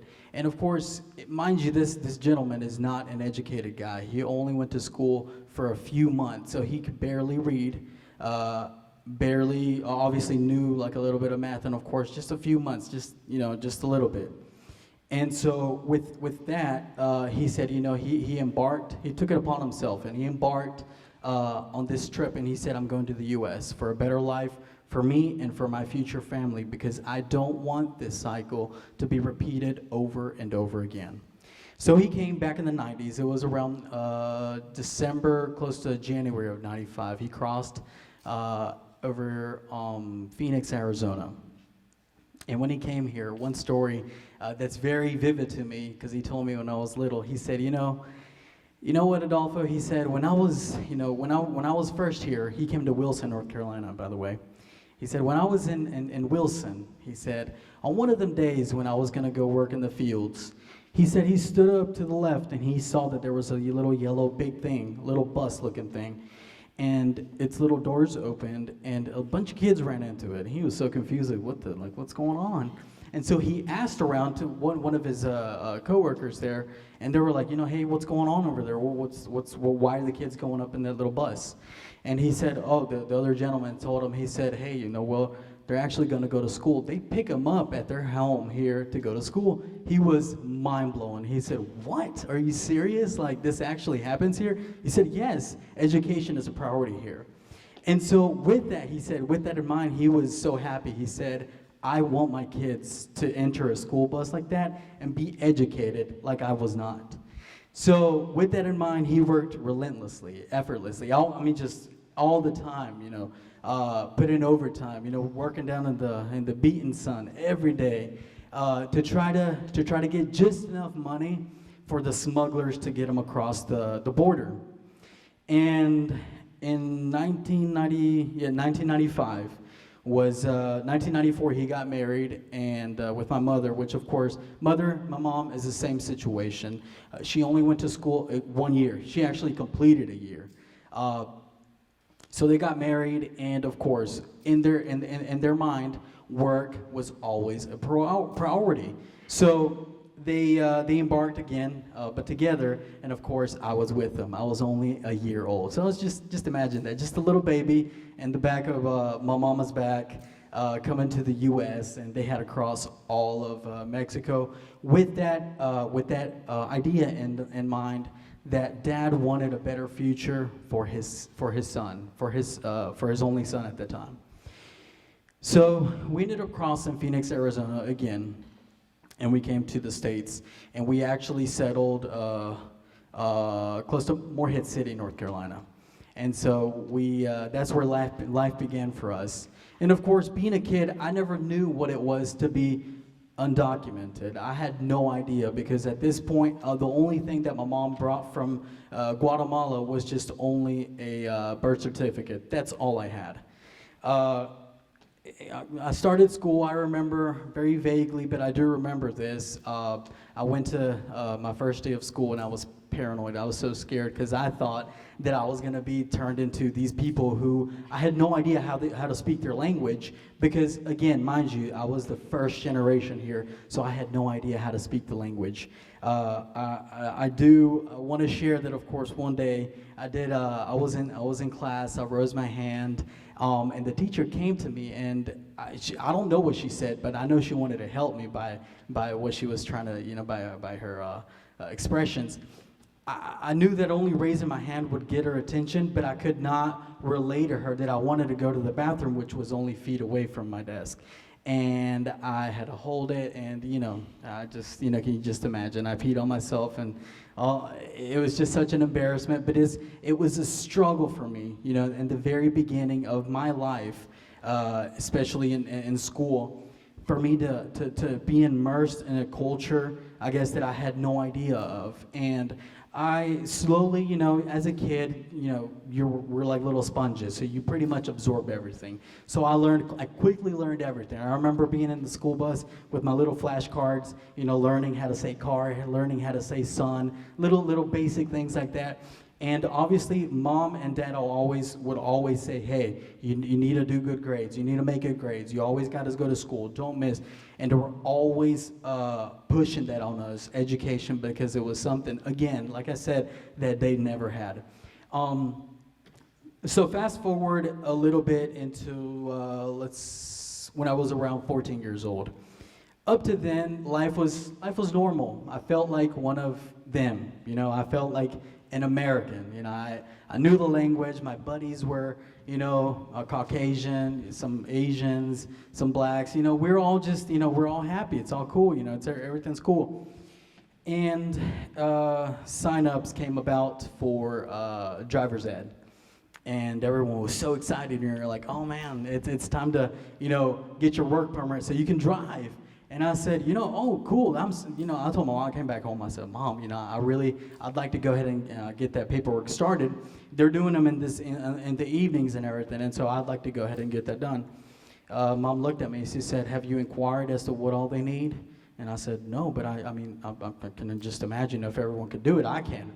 And that was the first time I actually realized that no, I was not the same as everyone else. I remember going to the person who was in charge of driver's ed, and they said, bring your birth certificate, your social security number, and anything else that you have, and we'll be more than glad to help you out. I did have nothing of them. The only thing, like I said, that I had was just a birth certificate from Guatemala. Needless to say, that was the first time I quickly learned that I was not the same as everyone else. So I had to stick with the bus, but hey, at least I got educated, and I was glad that I was able to graduate from Patton High School here in Morganton. We made some moves and everything. We actually came to Burke County back in 2008, so this is where I graduated. And upon graduation, close to my senior year, another thing that, of course, I feel like I did see law enforcement people here. I don't know where they were. They were here somewhere. But that was my lifelong dream. Growing up, I told my mom, I said, I want to be a cop. I want to help protect the community and all that good stuff. Mom probably knew that was not an option for me, but she never went, she never actually said you can't do it or nothing. She always said, yes, you can, yes, you can. But I faced my reality back in my senior year when I went, because I did my senior projects with the Sheriff's Department with Lieutenant Tom Ryan. And he said, man, we would love to have you here at the Sheriff's Department. You know, we would love for you to be here. Unfortunately, like I said, it was not something feasible for me because of my legal status. I wanted to join the Marine Corps for 4 years and then go on to the Sheriff's Department. But again, that was thrown down the drain because of my status. Eventually, I realized, hey, you know, I'm not able to actually further my education beyond just a high school degree. So I was actually thinking about going back to Guatemala, which was my native language, my native country. And I would like to ask a question. How many of you have ever heard of DACA? Okay, that was more than what I expected, honestly. And I'm glad. So back in 2012, I believe, somewhere around 2012 or 13, Barack Obama opened pretty much that opportunity for children like me who entered into the States that really was not our choice, you know, to come here. And so that huge opportunity was open for me, and I quickly began. I said, you know what, I'm going to school. So I started my CNA courses. Ms. Linda can attest. I went to Western Piedmont. I did all my prereqs for nursing school and everything to see, okay, I can't be a cop, that's fine, I'll be a nurse. And so I quickly, began doing all my classes. But I should tell you that one thing that I want you to understand is that people like me, DACA students, it's not as easy as it is for anybody else. For us, it's triple the amount. We are charged out-of-state tuition, which was a huge barrier for me. Again, this is something that, unfortunately, maybe we can't resolve here, but I can maybe make you aware of the situation, because I'm not the only DACA recipient. There are thousands upon thousands in the whole country that are in the same situation for me. And when I faced another reality, I said, here's another burden here for you, because you can go to school, but it's not going to cost you, just a pocket change. It's going to be an arm and a leg for you. So it was quite tough, and I actually want to thank the employer who I work for, Carolina's healthcare system, for pretty much just sponsoring me to go back to school, and they actually paid for my tuition for everything. And I was so grateful, beyond grateful, because had it not been for them, I would not have gained that portion of my education there. And fast forward, after that year of getting all my prerequisites, I was yet again faced with another I guess you could say a barrier. I get faced with another barrier where I was wanting to go to McDowell Tech to get my nursing degree. And again, the lady there told me, she said, hey, I'm sorry, you don't have proper documentation. You can't be certified by the state of North Carolina. So, things have changed from then, obviously. And I am so glad, because people like me, I feel like there's just, the desire is there, but sometimes all the means are not where they should. Or I guess all the opportunities are not there to offer us help, I guess, where it should be. So that's where my first point would be, is if we could work as a community. And like I said, I know that it's something that maybe we here cannot resolve, but it's something that I'd like for you to be aware, is that tuition for DACA recipients like me are through the roof. And unfortunately, I'm not asking for financial assistance from the government, just as long as it would be affordable, just like everyone else would be. That would make the world of a difference for many of other kids that are probably here in this county that have faced that reality, and that would make it so much easier for them to say, hey, you know what, it's not going to be out-of-state tuition, it's going to be in-state tuition. Now, we can go to school and it's not going to be, such a high price for it. That would be my first, I guess, concern or thing that I would love for the government, at least for North Carolina, to change in some way or another. And of course, that would mean that people like me would make something good out of themselves. Because I mean, the only thing that I want to do more than anything is to actually make my father proud. That's it. Because I want to, again, I want to give back to the community. Nothing makes me more happy than to serve all of you, regardless of your color, regardless of your shape, whatever size you are. If you are not able to speak to me, you know, with a voice, whatever disability you may have, what I want to do, again, is to serve you. And there are thousands of others, again, like I said, that want to serve you as well, but they have that barrier that is always, I guess, that is there at the moment. And I think I was reading, and there is a bill that was proposed here recently in the state of North Carolina, I think in April, that I hope more than anything will pass. And with it, apparently the DACA recipients will actually have an opportunity to pay in-state tuition. So I was beyond happy when I heard of that. Because again, that's an opportunity for all of us, again, to go back to our communities where we know, where I call home. I don't call Guatemala home, unfortunately, because I don't know that place. You know, this is home for me. Burke County is home for me. So that's it for the first one. The second one would be healthcare. As far as people that are probably older adults that don't speak the language that need translation services. And I know this point and this issue has been discussed previously by the gentleman here. And I work in McDowell County. I'm a medical translator for a primary care office in McDowell County. And I see this every day. Because I've worked there for almost 3 years now, people in McDowell County have actually learned who I was and that I'm here to help them from a medical perspective. So it happens way too many times that because of the lack of people that are there present, just as I am, to help these folks with the language issue, because they're not able to fully understand what the doctor, what the nurse practitioner, what the physician associates is saying, you know, because of that, or because sometimes the Hispanics are very family oriented. It's something that I would like for y'all to understand.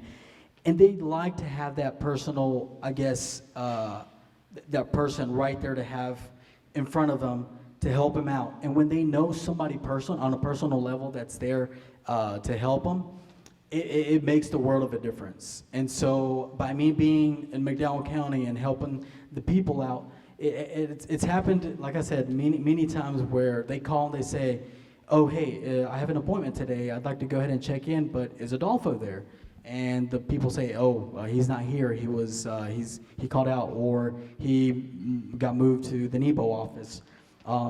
And they cancel their appointments because they feel the need of a present person to be there whenever they're at their appointments. And I do understand, I can't remember who's the one that brought this up, that financial money unfortunately cannot always have somebody there because it is expensive to have an interpreter there.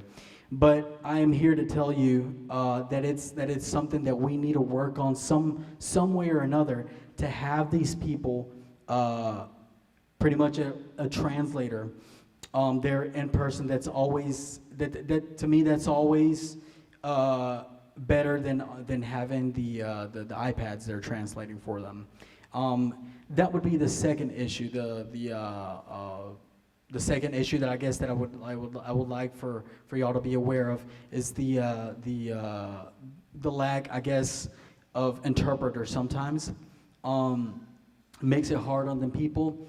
And coming from a Hispanic family, my people, sometimes, many of them have said, you know, they're out there to kill me. If I'm going to the hospital, I'm gonna die there, especially with COVID. With COVID, it was so hard, especially for my mom. She said, son, if you're going to get COVID, you're staying here. You're not going to the hospital because you'll never come back. And it was, and again, I try to explain to them it's not the case. You know, healthcare workers are there to help you, but sometimes because of that gap, that gap that's there, it's a little hard to give that person the full medical help that they need because of that barrier, that language barrier.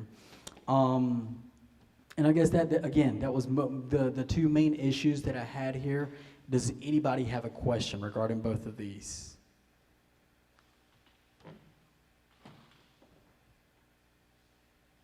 Or I could sit here and talk for the remainder of the time. Questions, comments? Okay. Well, thank you so much, Adolfo. Yes. Thanks again. Okay, so now we're going to move into our community discussion piece of the forum, and Ms. Carroll is going to lead us in that. So we're going to take the notes that we jotted down and come over to this wall to, just kind of brainstorm some possible solutions, ideas, what is some low-hanging fruit that we can kind of get the boots on the ground and start working with now?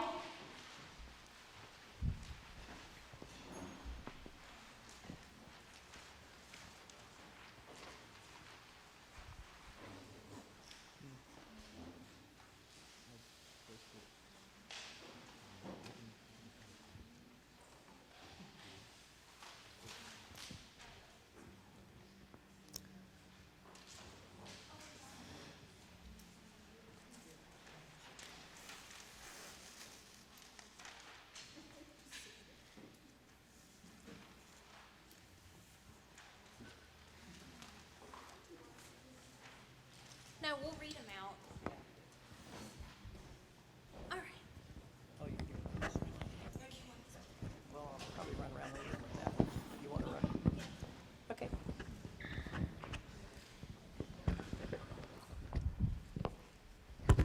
Well, okay. All right, we'll try to make short order of this, and we have, excuse me, sorry. We have on the wall all of the barriers that our speakers this afternoon have mentioned as part of what they see in their communities as issues. And I know we can't solve all this today. That's not the point. But I think the point is to maybe look at some of this and say, what are some common threads? What are some things that we've learned? The first question I want to ask you is, what surprised you? Any surprises? Anybody see anything or heard anything that's put up on the wall here from the barriers that have been talked over since we had lunch today that has surprised you?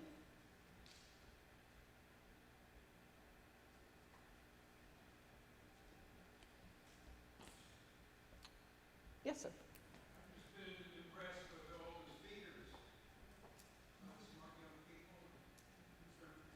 That we have this kind of people around us, huh? It's amazing, and we really do. We were talking about Lorenzo and I were actually, I don't know if should I tell on us, Lorenzo? Okay. Adolfo, we didn't know that, where's he at? We didn't not know you were a Blue Ridge employee. We were going, he works at Blue Ridge? We didn't have a clue. We're sorry about that, but we didn't know. But people right in our back door that have the opportunities to step in front of you to give us the information that we need. So this is one of the values of having these kind of things, that you find those kind of folk, You find them everywhere, and so we know that they're here and that's available, so that is a good point. Anything else? Any other surprises about what you've learned? Yes, Steve? As far as the deaf community and law enforcement, we didn't know that was an issue. That's something that we could address. Courts are required to have certified counselors. We have volunteer counselors that we reach out to. I think most of our communication is done by pen and paper with the deaf community or a family member that's there. But if there's an issue, we would love to sit down and work that out and try to resolve it. Okay. All right, that's good. Anybody else? Anything else you didn't know that surprised you? Any shocks? Okay.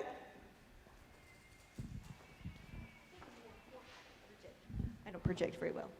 I think a more, formal training with the police department, fire department, different services like that, something that might be a little bit more in-depth. We've done some basic safety, programs and trainings and things like that, for different things, but I think there's a lot more that could be done.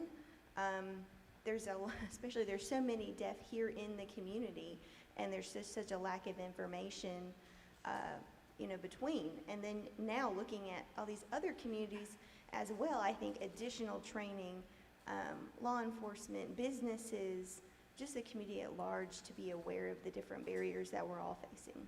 Okay, good. Thank you. Okay. Let's talk about commonalities and common threads. What are some of the common things that we heard? I heard some things that really popped out just about in every person that got up there. Yes, ma'am.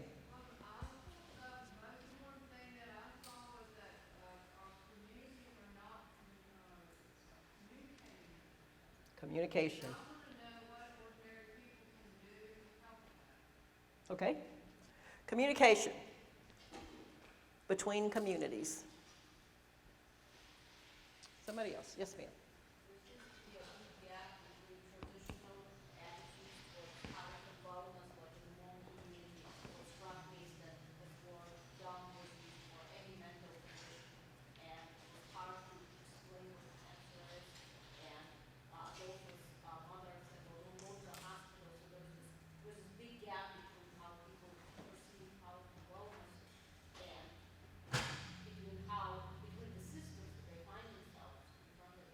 Okay.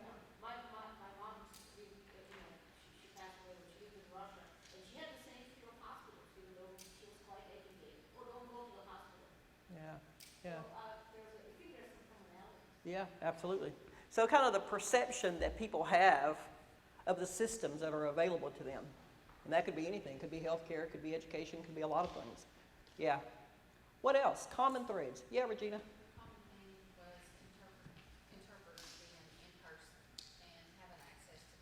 Okay. That is something that should be available all the time. That would be awesome. Interpreter availability.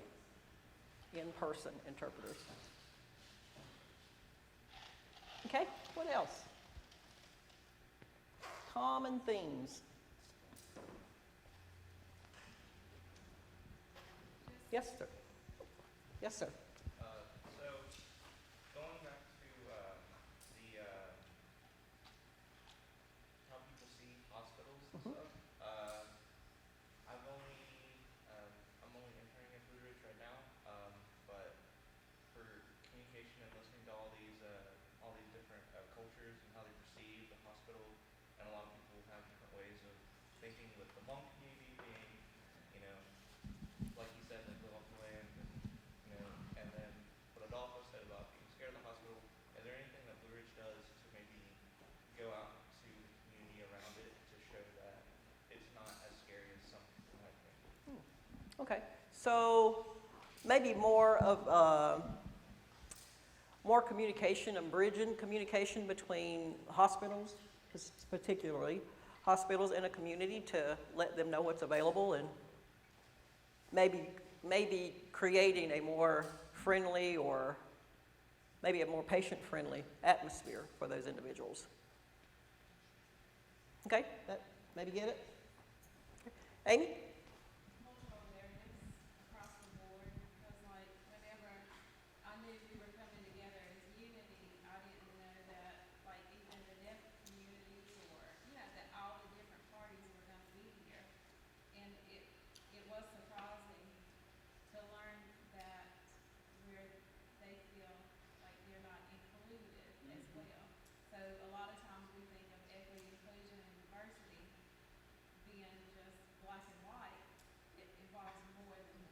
Yeah, yeah, absolutely.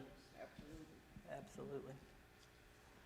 I saw a slide yesterday in a virtual conference I was doing, where this guy had, and you may have seen it because I think he got it from somewhere, but it's an iceberg, and the top of the iceberg you see race, ethnicity, you see words like that at the top, because that's what we see.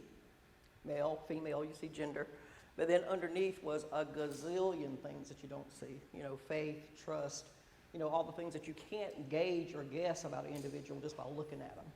And I think that's a part, you know, a part of what we got in here today is there's touches of that being talked about by everybody in every category that we talked about today. So that's really good too. So. And you know, we talk about treating the whole person, looking at it from a holistic perspective.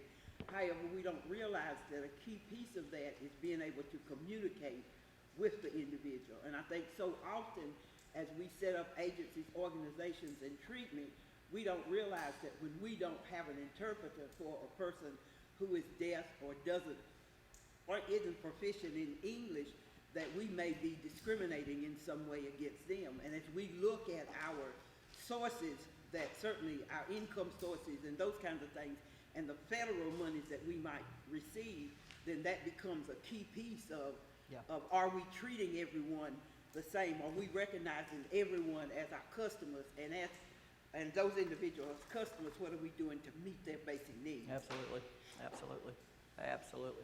It's a good point. And you said again, and Leslie said, and we've heard a couple of times too, money. Finances, putting money to what we have, and I think I've heard that a couple of times. And everything that everybody said up here today, there's been some facet of that that's been issued. You know, they've not had the ability to produce whatever is needed for individuals in certain situations. So, yeah. Yes, sir. A couple of things I'd like to share too, as far as diversity, and it doesn't surprise us, but I wanted to make sure all the people that's representing different races, genders, whatever, is that we are struggling to diversify the sheriff's office, and I'm sure all law enforcement officers will tell you that. We need your help in how to reach out, how to make it known that we would love to have more diversity in law enforcement. And you have to be an American citizen. I don't know if that's the issue that you're facing, but boy, listening to you, we would love to have you at the sheriff's office. You can't have it when we're going to recruit them for nursing. The other thing is with the deaf interpreter situation, I think that the commissioners would be amenable to funding that so we can have in-person interpreters, but I'm not sure they're aware of that. So that's something that we need to make them aware, and if they want to email me to set that up, I'll be glad to work on that. Okay. And I know with CMS standards, a piece of that is the linguistic piece of it, having interpreters, whether they're other languages or deaf interpreters. And as a part of that, the hospital, Broughton, had to ensure that we had interpreters available 24/7. Wow. Okay. And in line with that, and also what Sheriff Whitson said, the Morganton Public Safety Department is also struggling with diversity recruiting, and you know, we do have sponsored BLET sponsorships, so we will pay for someone to go to basic law enforcement training and build a career with the Public Safety Department. One of the things we also do is we build a library of people who are translators that we can call 24/7 in case we do need that, and we're actually in the process of building up that list now. We've had some people that have fallen off of that list for some reasons, and if you go to the Morganton Public Safety website or the City of Morganton website and you know, reach out to myself, Russell Shear, I'm the HR director for the city, and you know, we can put you in contact with building that. And like I said, that's a very important part of being able to serve our community. It's a need that we see and we're willing to address, and you know, any assistance that we can get in that, we are more than welcoming to. And there are agencies, organizations that's their primary focus that you can contract with. Certainly, it's not good when you do it by phone, but as you had said earlier, when you have someone there at the moment, that's the quickest way, and then you, of course, work to get some follow-up, but that is a way, and it is organizations that linguistics and other organizations that do contract for interpreters. So it sounds like we need some kind of generic resource. I don't know if it's a list or if it's a, community site or whatever that may be able to supply that, because if you hear people like, I think it was Beverly was saying her organization can't afford that. They can't afford to, do some of the things that we need to do with interpreters, and I'm sure she's not the only one. There's probably a whole lot of them that can't. And so that might be, maybe a viable option for those individuals out there in the community. And it's not cheap, but it's necessary. Right, exactly. Anything else? Any other commonalities that we've heard today? I don't know if it's possibility, like with agencies that aren't able to take on the financial aspect of it all on their own of getting an interpreter, that agencies can partner with others. And I don't know, can you share an interpreter or kind of share that resource? I don't know if that's, write Sure. that down. We can put it on the list, sharing resources. Yes, ma'am. I was just going to say the common theme of education and the importance of education, whether it's access to education, support for students while they're obtaining their education, recognizing the credentials of all students once they have achieved and completed their degrees, and then also just the need for continuing education and opportunities to have conversations in our community and learn from one another about other cultures, other ideas that are out there and other histories. Yeah, that's great. I remember a comment that was made by the president of Western Piedmont. I'm sorry, I don't know his name. Welcher? Welch is the new one. Yeah, the new one. He was at the church and did the thing with Pastor. Yeah. And one of the comments that he made was that less than 1% of the people that graduated from Western Piedmont, less than 1% were African American males. And that just floored me. I was like, what? I mean, how like, we think in our head, that that's the easy piece. I mean, they're here, it's community, it's local, it's available, it's accessible. How is it that, we don't have any more minority representation in a graduating class than that? And yesterday, again, at that virtual workshop I was in, one of the slides that really caught my attention was the number of African American males, the drop-off in the graduation rates, and the incline in graduation rates for females. So the females are getting educated and doing what they need to do, but the males are just like falling off the map. So it seems like we have a local issue with that, as well as there's a statewide issue with that. And so just maybe some things wrapped around that. But that has a lot of impact, I think, on our society and the things that happen in our communities. Yes, ma'am. I know Dr. McKesson talked a little bit briefly on it, but was maybe for the general public offering like events for the general public to attend to learn more about the different cultures and things, because I feel personally there's so much that people just don't know about. I mean, just different things. I mean, just being submerged into the Hispanic community, I've learned in 3 years time, so much things that I never even knew about. A whole different walk of life. And so I think she mentioned cultural nights. I know I've attended some before. A lot of college campuses will do it based off of different cultural backgrounds, and it's just really eye-opening for people. It breaks a lot of stigmas too. Unfortunately, there's a lot of stigmas that run with different people that are different than different. I mean, it's just because they don't know. And so maybe for the general public offering that, I mean, I don't know if there'd be a lot of attendance, I don't know, but just offering that so that we can break down some of the barriers. And I think there's a difference in reading it out of a book and having someone stand and share it with you, because you feel the passion and you can gain a different understanding and appreciation for it. And I know some communities have what they call corner groups, and in their towns they may have one evening groups going on different corners and people rotating around for different conversations.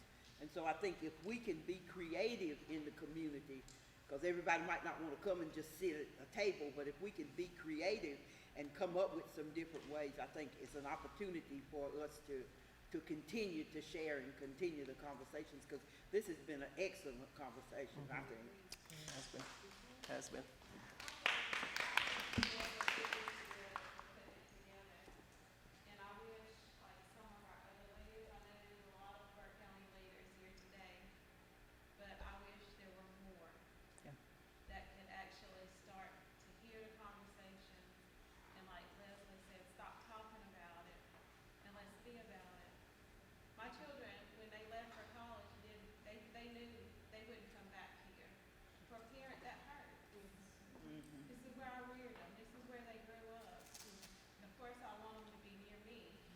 but I wasn't selfish enough to not give them the opportunity to go somewhere that they could make a difference in this world.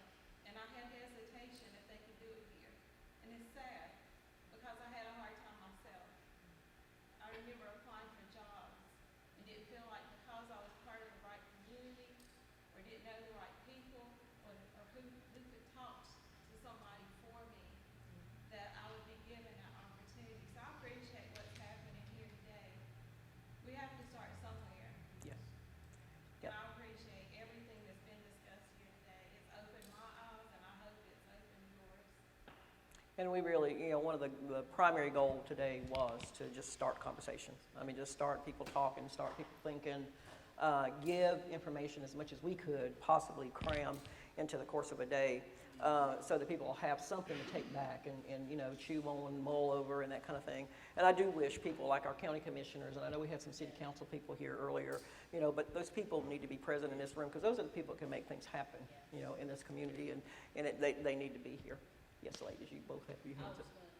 I was going to say that I heard, one of the common things that I heard from, I think, the Latino group and the Asian group was a need for resources. Yes. And I know that we do have resource directories that are available, but there are a lot of resources that are here in this room today. And maybe that if we could make available the list, the sign-in sheet, or sometimes it may be the case that the resource directories need to be translated for them. I Yeah. don't know what the issue might be, but if we could somehow put that there and just look at what the need is. But that was a common thing that I heard, is Okay. a need for resources. Okay, Lisa? The one thing that to me kind of grabs it all and puts it in a bottle is trust. Oh. And I think, you mentioned that term a few minutes ago, and I think what has begun here today is the beginning of building trusting relationships, which is what's going to be needed to really put feet to the work. So we've got to learn to trust one. And I think one of our speakers, Equity, it's our time, and talked about becoming an ambassador. And I think so for everyone in this room, we have a job that we can do as we're talking on the phone with our friends, visiting with our families, waiting in the line to get checked out as long as you're 6 feet apart. It's an opportunity to begin those conversations, to begin to talk, and to share that. And as we talk it up, maybe others will talk it up. And who knows, we'll be talking about it all over Burke County, Catawba County, and beyond. Yeah, absolutely. Anything else? Yes, sir.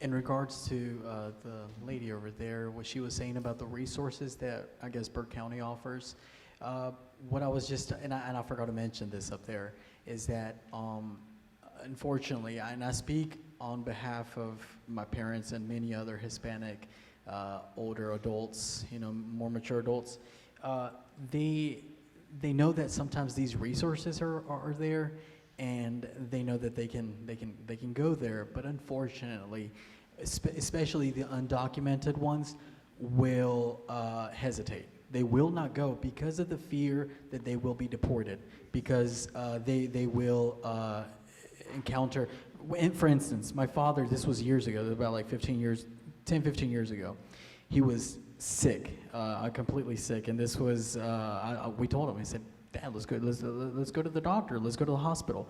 He did not go because he had that fear of deportation. And again, it's that, I guess, it's the thought with anything, like with anything medical, with anything that has to do with like resources that are free to everyone. And I know that it's not the case. They're not going to be deported or face that, because again, they don't want to go back to their country where they came from, where I mean, it's just not a good quality of life. They want to stay here and most of them are working, hardworking people that only just want a better life for their children. So I guess that's something that we need a break for them, and I try my best to try to tell them that, hey, you're not going to face deportation if you go and get help somewhere here. They're here to help you, but they don't understand that, unfortunately.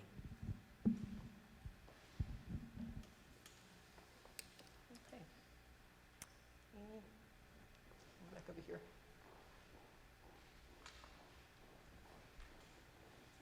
I'll start talking loud. One of the other things that the city of Morganton has had for several years, and we're kind of reinvigorating it now, is the Human Relations Commission to kind of address what those situations are in our city that need to be addressed. What kind of things can we do to break down the barriers that are separating people? And there's information on the city's website as far as that. We meet on the fourth Tuesday of every month, with the exception of July and December, at the Mountain View Rec Center at 5:30. And it is a big part of having that conduit to the city as far as these are what our concerns are. These are the kind of things that we'd like to see. And right now we're in the process of looking at what kind of outreach and things we can do to break down those barriers that prohibit inclusion, and to get people to kind of realize more about the diversity and feel welcome inside the community. So if you have any ideas, please, again, contact us, come to one of the meetings. We are currently, we have 3 vacancies currently, if you're interested in participating with that as well. So that's just another opportunity that we have to kind of reach out and move forward. Okay, thank you, sir. One of the things I was thinking about with communication is there a common place that if we were to communicate things like, things that are going on in the community, maybe activities that are happening from one, between cultures or holidays or those kind of things. If we had some kind of, if there was an interpreter class, if there's things like that we could put on a site or put in the paper or is there a common place that everybody, or most everybody maybe, would at least take advantage of that? Is that something that as a group we could look at and say that we could create or somebody could create and have it out there somewhere? Is there something that's common to everybody or kind of common to most people? And that may be more a question that we may put on the thing just to find out later if there is, or if you guys have any ideas. And I know some people are very computer, very much stuck to their computers and do a lot of that kind of stuff. And you can put things on websites, but then you hear things like, older people in our community that don't do that, that don't have access to that, and that's not what they do, but may still want the information and may still want to hear that. So where do they go for information? Where are they getting and hearing their activities from? Carol, one thing that I see in a lot of places in the community is I'm really happy to see that lots of organizations are beginning to take the idea seriously. Yeah. And they're wanting to make some positive movement. What everybody, the point that everybody comes to is, where do we put it? What do we do with it? So at some point there, I think we need to give thought to a system. Perhaps, some municipalities have diversity officers. Some large corporations have diversity officers, and it is their responsibility to kind of be the hub of the wheel for all these things that are going on. In my experience, Burke County, does anybody in Burke County have a diversity officer? That anyone know that? I don't know of one, and we're having all these good conversations, but there is no one who is able to Funnel in it, yeah. put it in a place where it can be useful. That's great. So you just got all these people out here doing different things, and yes, grassroots movement is great, but at some level there needs to be some organization. Yep. So I think some thought needs to be given to how these great things can coalesce and not just, 8 or 10 different groups doing different things Yeah. and not even communicating with one another. Yeah, absolutely. I would love to see, Russ, I know you can't, wave a magic wand and put a budget line item for a diversity officer, but I would love to see the city or the county or someone have the intent and put the resources behind it to create that kind of position, and that shows a true interest in it and Yeah. a commitment. And the state with George Floyd and some of those other things, they begin to look at pieces of diversity and trying to come into the agencies and work toward trying to move their staff towards an air of commonality and working and those kinds of things. But, for the city, for the county, that would be great. That would be something that, or if the people could organize under an umbrella to kind of do those kinds of things. But I think still that communication piece and actually getting the information out to the communities may continue to be a struggle. And so it's a conversation, but certainly it's a conversation that I hope we don't drop. Because so often, we do things and we get together and we talk and we have some ideas, but sometimes every other thing in our lives kind of push it to the Yeah. side. But hopefully we can prompt each other, talk to each other, and continue to have the conversations, because there continues to be a significant need. Well, and in thinking about exactly what these ladies are saying, the other common thing I think that I've heard, I don't think anybody didn't say this that got up here, that there's nobody on our city council or our county commissioners that look like us. And, I heard that all through, so how do we feel that we've been represented? How do we feel that our needs and our particular insight, the way we look at things and the way that we process things are being looked at by people when there's not even anybody in that realm that looks like us? So I think that's a very good point, Leslie, that somewhere we've got to put some kind of pedal to the metal to make that happen, because if we can't get those individuals, unfortunately, elected in our communities and in our county, then what other way is it going to take to get representation at the table? And maybe that's one of them, and I think that's something that certainly would be an action item for our board up there. And they talk about, if you can't get a seat, bring your own chair and sit down. And so I think, exactly I right. think a piece of that has to do with we need to become more forceful, and we need to show up, even though we have no one there who looks like and represents us in our way of thinking. They do, because of the fact that they run the government to which we are part of.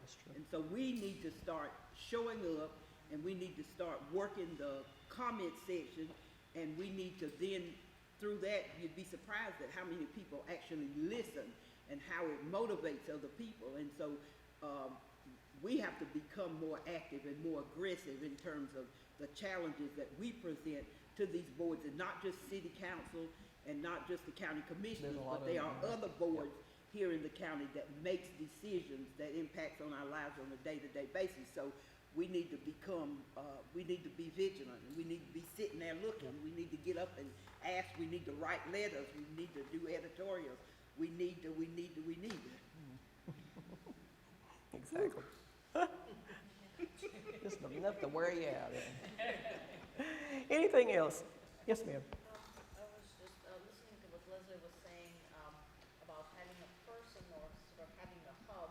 And again, do we really need to reinvent the wheel? I understand that in bigger communities or in bigger cities, there may be diversity offices and there might be systems that work for bigger cities, but I wonder if we could do some research and see if elsewhere in North Carolina, in smaller communities that are comparable in size to Burke County, if some communities in North Carolina that are smaller and more rural have something in place, and if they do have something in place, how does it work? And maybe even bring this person here as a guest and have that person sort of talk to people here in this community who, from what I see, are so obviously knowledgeable and passionate and involved. So if we can find a model that exists somewhere else and a person who is already in that position, that could be one of those kind of first steps. Yeah, great. Could be a great follow-up for this meeting. And even if there's not a diversity officer, if there is someone who is given that responsibility, and who is given time and resources within their position to do that work. And they may just have different titles in different organizations. Yeah. So that would be a, you know, a long time ago, it used to be EEO officers and some of those kinds of things. So it may be that they just have different titles. Okay, anything else? Yes, sir. So when we talk about, thank you. When we talk about communicating with the community and trying to get people more inclusive and more knowledgeable about different things that, you know, how we were here for just a short amount of time and everybody seems to learn something that they didn't really know about when they walked in, and it was just an experience. How would we really do that for the community of Burt, which is a rural community and it has its traditions, and there's a lot of things that we can do. So I think really the main question that we have to ask is, how can we incorporate something that can be inclusive and be able to make it open and friendly for people who might be a little more conservative, like on the more conservative side, to be able to come through and at least observe and look. So there's a lot of things that you could do, and there's a lot of pathways with different cultures that could be inviting. When I went to Western Carolina University, I'm a communications major, so this stuff is really awesome. One of the main windows or main doors that I've learned is a main door into a different culture or a different community is, you know, activity, or for a different culture, food. Doing something, maybe an intercultural cookout or something would be something, an event that could happen that could bring people together and learn more.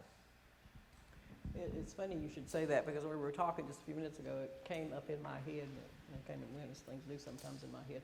But it's been several years ago, a long time ago, back in the day, let's put it that way. I was working with the health department, actually, and Rebecca McLeod and I went to Mountain View Recreation Center on Cinco de Mayo, and we had a group of our Latino friends come with us, and they cooked and had a festival at Mountain View Recreation Center, and all the people in that community came, well, not all of them, but a lot of people. It was amazing. They had the best time. It was just, I mean, they were eating food they'd never eaten before. They were talking. I mean, it was the conversations were going. It was amazing, and I had forgotten about that. I had completely forgotten about that until somebody started talking a while ago, and it came up in my head. But that had been years ago, and I don't think it's ever been repeated. But it was just an opportunity to bring two cultures together and have them in a place where they could enjoy something of one culture that they've never seen before, never been a part of before. I mean, we had a band there, they were playing music, and it was a wonderful time, and we were there for maybe 5 hours, and that was it. But it did so much, I think, for bridging some gaps, because I think at that time we had there were a lot of Latino population that were moving into the county, and there was a lot of Latino population that was moving into that area, the Mountain View area down there. And so we just felt like it was an opportunity to do that. And it certainly did. It worked out really nicely. It was really good. But that's a great idea. You're right. That does work. It works. And I think as you look at that, you think about the Black History Festival we have every year, and that they work to make that multicultural in terms of different presentations and groups of individuals that come and partake and participate in that. And it's usually, 300 to 400 people who come. And so again, that's an opportunity with Juneteenth that they just finished. They had an excellent panel there of people who conversed and talked about some of the problems and issues. And so that's another thing we need to get on the calendar so that people know of the different activities, cultural activities that are going on, so that we can partake of those things and become more active participants in them. It's nothing to have a booth and to talk about who you are, but learning who others are. So that's a good idea. through talking. It's okay. You're never through talking, Barbara Marsh. Which is a good thing. It's a good thing. Anybody else, any other suggestions? Any more takeaways from today? This has been great, by the way. This is just really good. I think you've given us a lot of food for thought.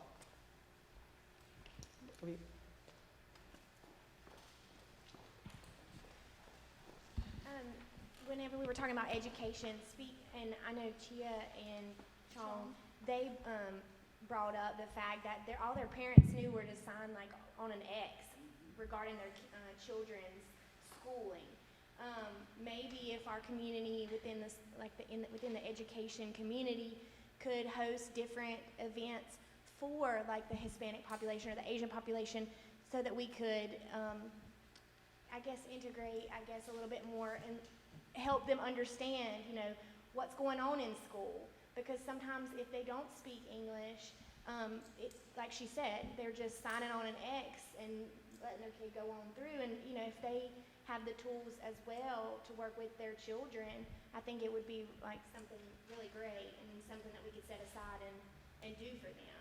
Because if somebody that doesn't speak Spanish and goes to the I don't know if PTO meetings are still a thing or not, but goes there and like they don't understand what's going on. I mean, what good is that? But like if there's another evening for them, I mean, or somebody there to do the same thing at the same time. That way they can kind of have a good understanding of what's going on within the education system.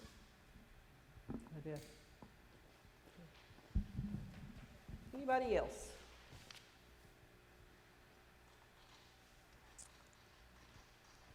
All right, well, I think that we have done our duty for today and done what we came here to do today. I thank you guys for your time. We couldn't have asked for anything better. This is great.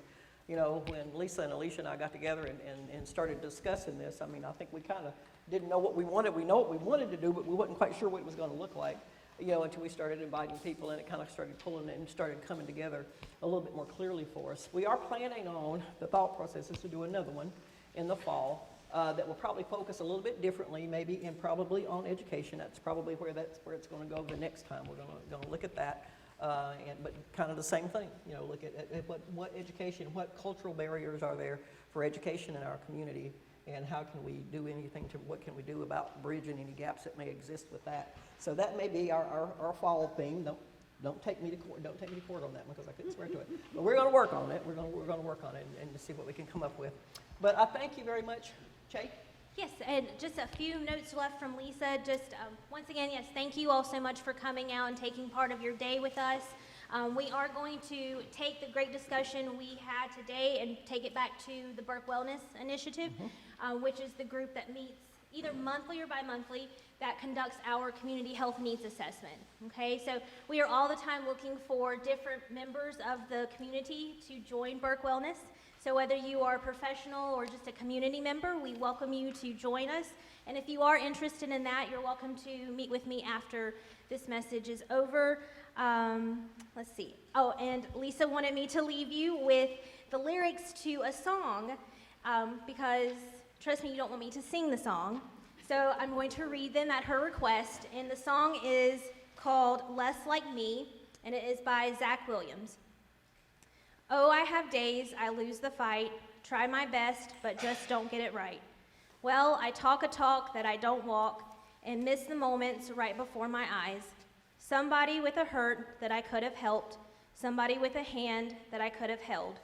When I just can't see past myself, oh Lord, help me be. A little more like mercy, a little more like grace, a little more like kindness, goodness, love, and faith. A little more like patience, a little more like peace, a little more like Jesus, a little less like me. Yes, there's no denying I have changed, because I have been saved from who I used to be. But even at my best, I must confess, I still need help to see the way you see. Somebody with a hurt that I could have helped, somebody with a hand that I could have held. And when I just can't see past myself, oh Lord, help me be. Oh, I want to feed the beggar on the street, love to be your hands and feet, freely give what I receive. Lord, help me be. I want a friendship first above all else, love my neighbor as myself. In the moments no one sees, Lord, help me be a little more like Jesus, a little less like me. So thank you all again, and if you will fill out the survey, please, before you leave, and you can just leave them on your table, and we will collect them after you leave. Thank you. Thank you.